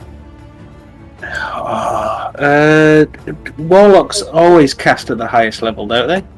Are all their slots effectively up to level 2? I mean, at the moment, it's only going to be level 1 because she's only a level 2 character, isn't it? So it's kind of a good point. Yeah, just leave it at that then. Mm-hmm. Okay, so dexterity saving throw from the shadow. That is a 16. Is that good enough then? So let's have a look. So it takes half the damage. So that's 5 fire damage. As this creature lashes out and hits you, you point back at it, and the fire, the heat of the Sealy court lashes out from your finger, washes over this creature, and it writhes in pain as the shadow is burnt away slightly. And then Voldron, it's you. Okay, I'll fire the arrow at this one. Yep. At disadvantage, please. Yeah, with disadvantage.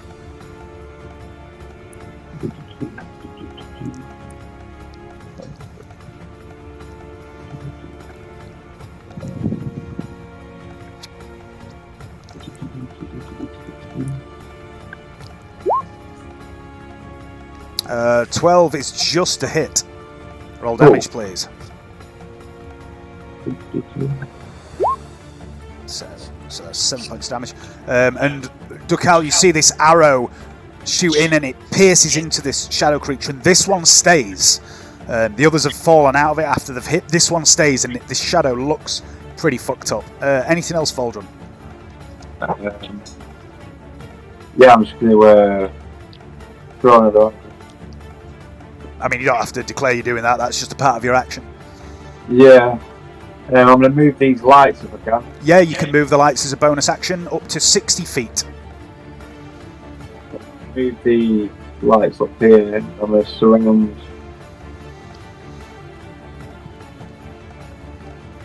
next to these creatures to annoy them, basically. Okay.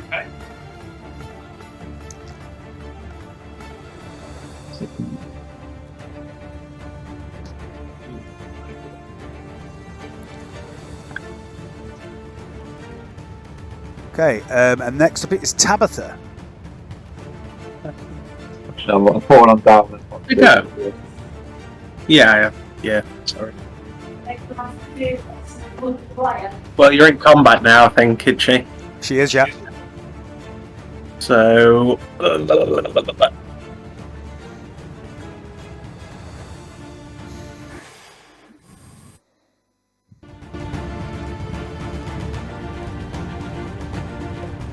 You would have to move away from it. There's a disengage, isn't there? You can disengage. You can use your action to disengage, and then you don't get the attack of opportunity, and then you can move.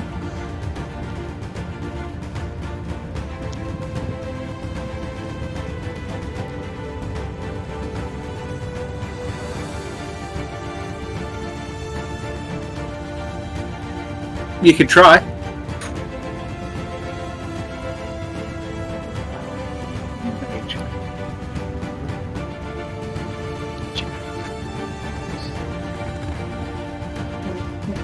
Oh, Will it do anything? Hmm. I think.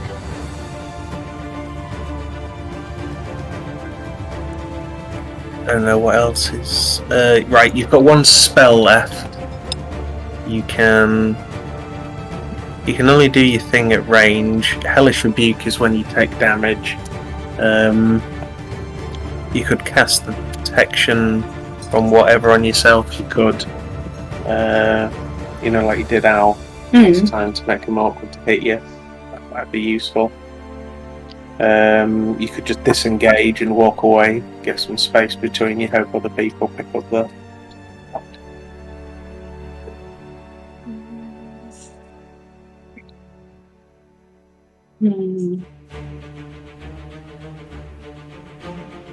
Then I feel like I should stay and fight it. Can I do anything? You're not going to do much without magical. Oh, what's your? Can you pull anything out your ass? anything in my cloak? Yeah, you got anything with very useful items? What's on it? Some potions of healing. I heal myself. Yeah, could pull a potion out, heal yourself. 2 daggers, 2 bullseye lanterns filled and lit. Be quite useful. I'll just throw that at it. You can try. I'm not sure if there's a way to improvise that as a weapon. There's always a way to improvise anything. Throw fire at it. Bullseye lantern filled and lit. Don't know what they are, to be honest. Gems, mastiffs, wouldn't let a portable ram. Portable ram? Yeah. These things are kind of made of shadows, they're ephemeral. Right. That's why magic is so good against it. Oh, right, okay. It's kind of magical fire as well. What are the bullseye lanterns, Dave? They're basically a metal lantern with like a... I think there's like a focusing aperture on it, so you can tighten it up to make a spotlight, or open it up to give a wider beam of light. You know, for illuminating, more like a torch or like an area effect kind of thing. I'm doing your point very much. Probably. Right. Spell scroll. Is that just a random spell? Or is it just a scroll for scribe? Oh yeah. What's the spell scroll, Dave? Sorry? There's a spell scroll on the robe. What's that do?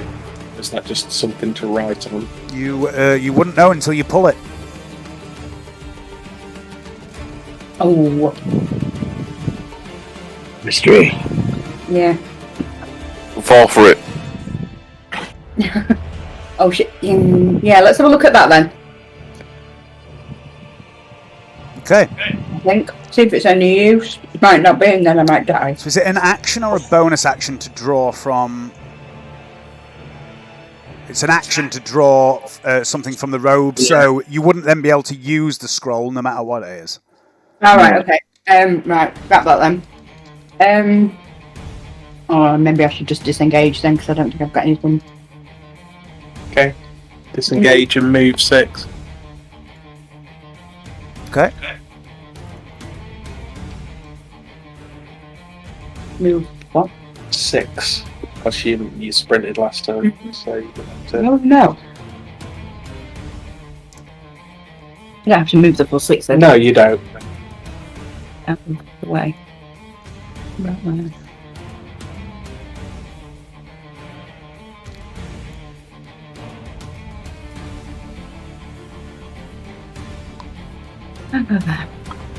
Okay, the shadow reached out trying to grab you, but it doesn't quite get there quick enough. You're a bit nimble on your feet. Darwin, it's you. Yay. Oh.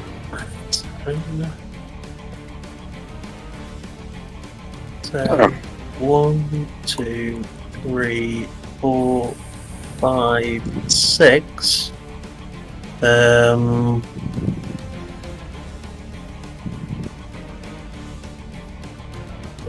Right.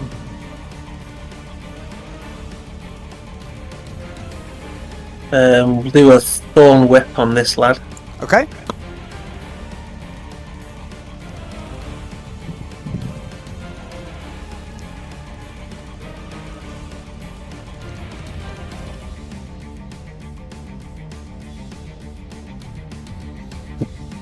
Shadow's been already this time. Yes.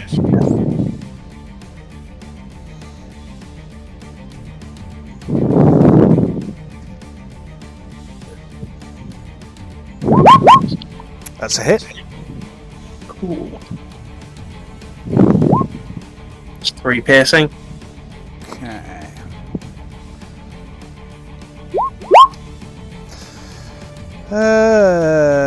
Okay, so you pull it closer to you. Do you want it? Which square do you want it in? Any of those 3 around you?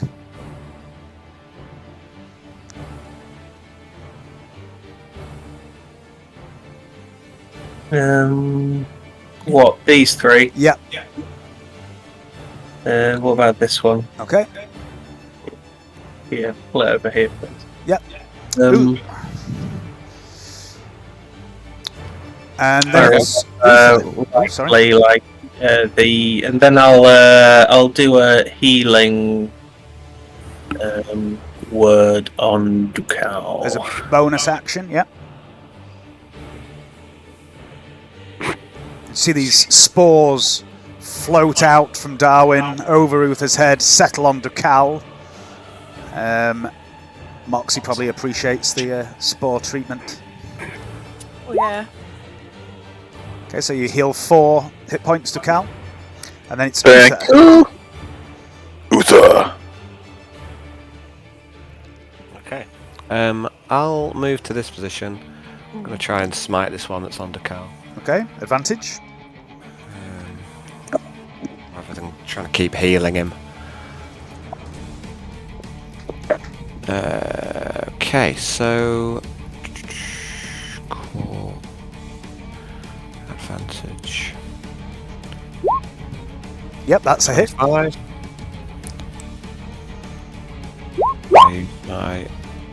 Yeah. You didn't Use smite, my- did you, or did you use? No, I did. I was going to use my smite. Okay. You can- So that's that's my second. That's my second spell slot. So that's 8 bludgeoning and 5 radiant. That's enough to kill it. Okay.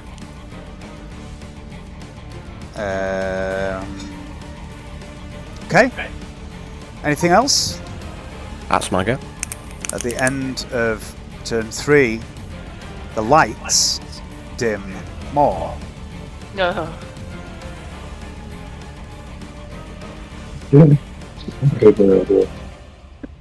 Like it. And it is Ducal's turn. Same as usual, Dave. I will attack the guy above me. Okay. I'll try to. First axe. No. Second axe. Whee! Yeah, that is a critical. So, roll your damage.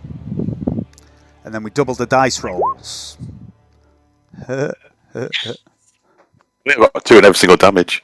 So that would be 4, 6 in total. And it's enough to kill this shadow. Ah. You bastard! Fucking easy that.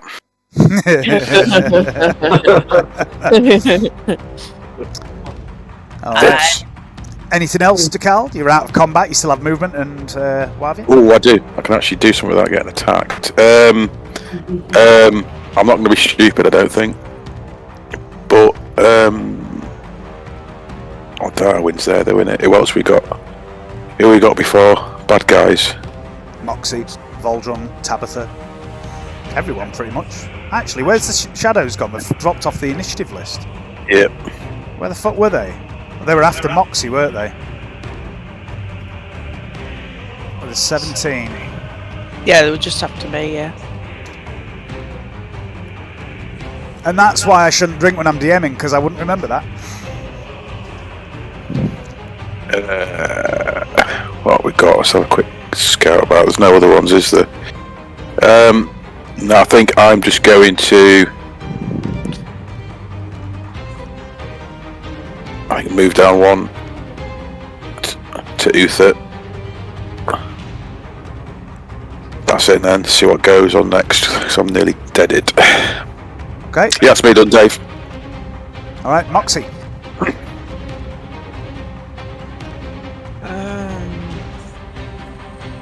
Is there none left? It's the one you can see. All right. Yeah, so I'll blast it. Okay. Disadvantage. It's in combat with Darwin now.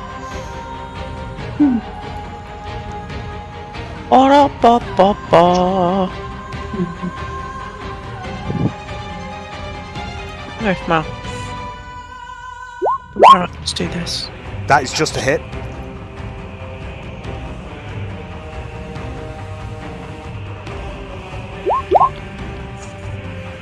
Right. 1 fire damage. Why? Anything else, Moxie? You're moving? Bonus Right. action? Can I take a potion in my bonus action? Bonus action, yeah, you can take a potion. Got one out there. I can't really. It'll be on your inventory if you have.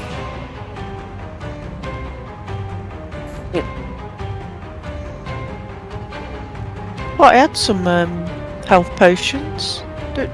Wait, has anyone else got any health potions? What have I got something? 4 on your cloak. I've got 4 on my cloak. Alright, God, we should have bought some, hadn't we? Didn't think about buying any, I thought I had some. You did go to buy some, didn't you? Did we? Yeah, you went last session. You went to the alchemists and got pissed off because the guy wouldn't budge on his prices. So you went to the other potion shop. Didn't buy any. How much are they? Fairly pricey. Are they? 50 gold each, I think, or something. Or 25. No, maybe? no then. I haven't got any. Okay. Ooh. So, any movement or anything? No? It is the shadow. The shadow is going to attack you, Darwin. Do it, weakling. With a 16. That's a miss. 17. Without shield. Right. Then Voldron. Fire a arrow. This one here. Yep. Attacking Darwin. Disadvantage. Yeah, no problem. At least it's a disadvantage in this. I'm not going to get shot. He could still shoot you. If he rolls a 1. That's a hit. It's a hit. Oof. This shadow is looking real ropey now. Again, the arrow's stuck in it this time. Anything else, Voldrum? I'm going to move up a little bit. No, I'm gonna move back a little bit. I'm just gonna keep them a bit distance.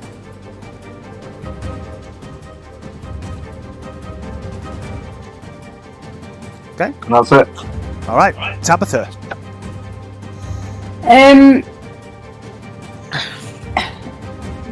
So if I was to give Moxie a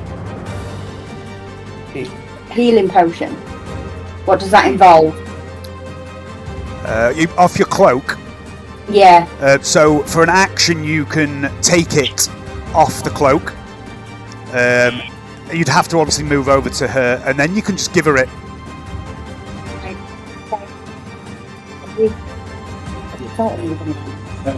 You're not. You're out of combat.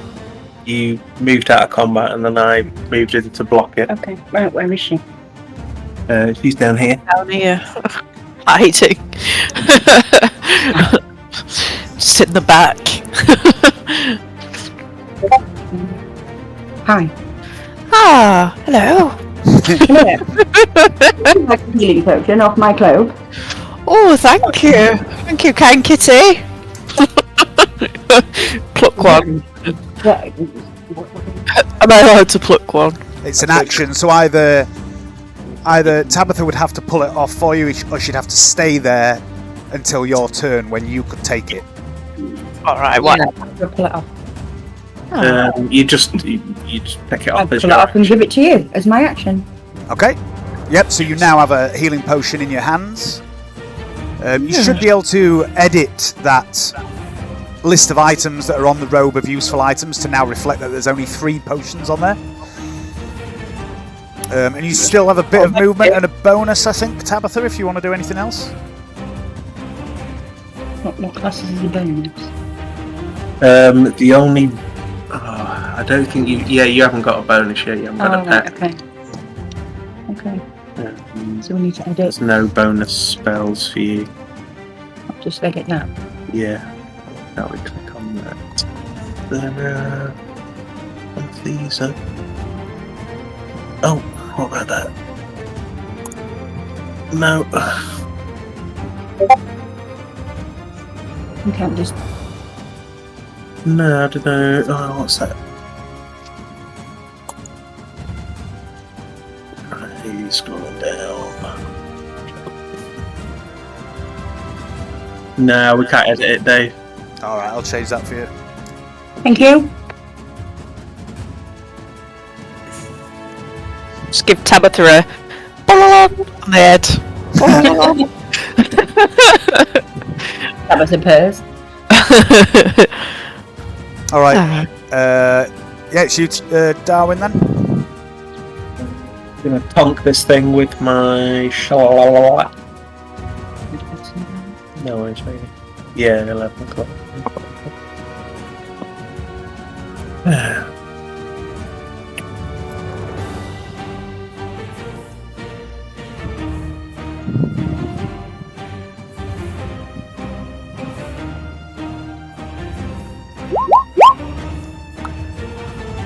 That is a miss.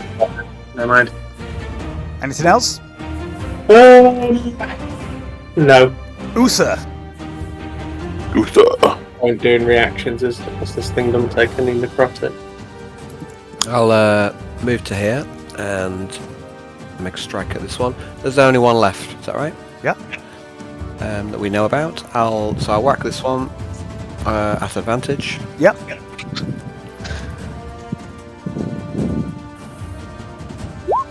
That's a hit. No smite this time. 13.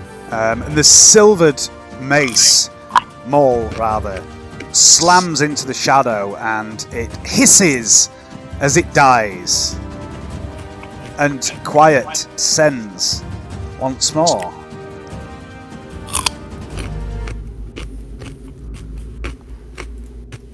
And in the sudden quiet of this aftermath, as you realise that again these creatures have confronted you, these strange creatures of shadow, as you contemplate this, the lights, one by one, go out.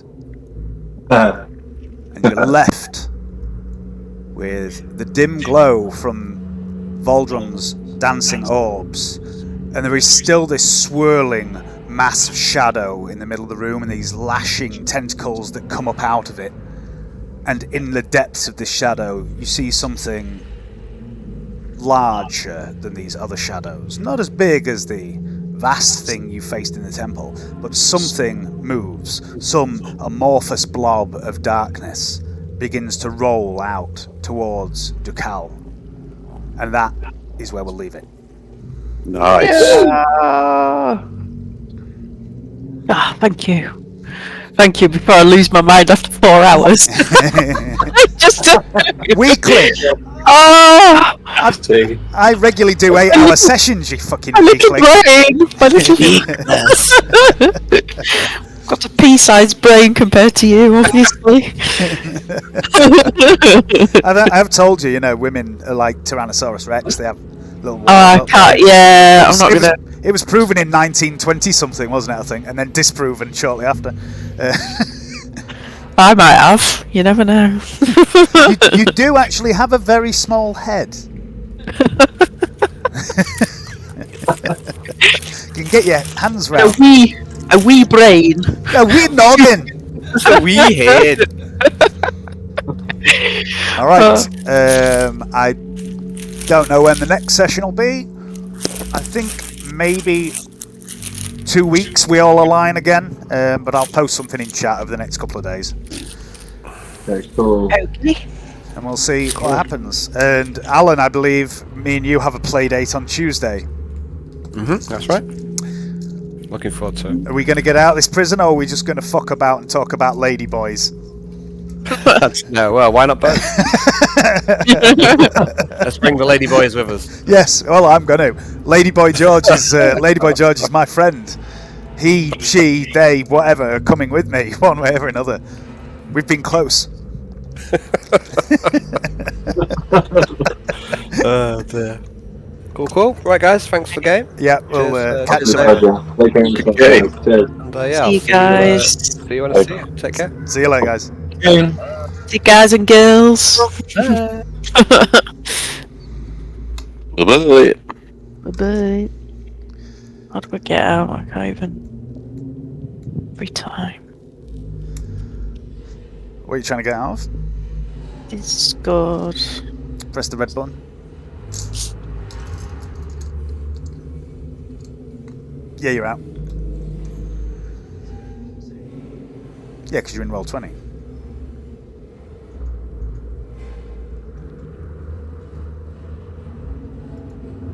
Ah.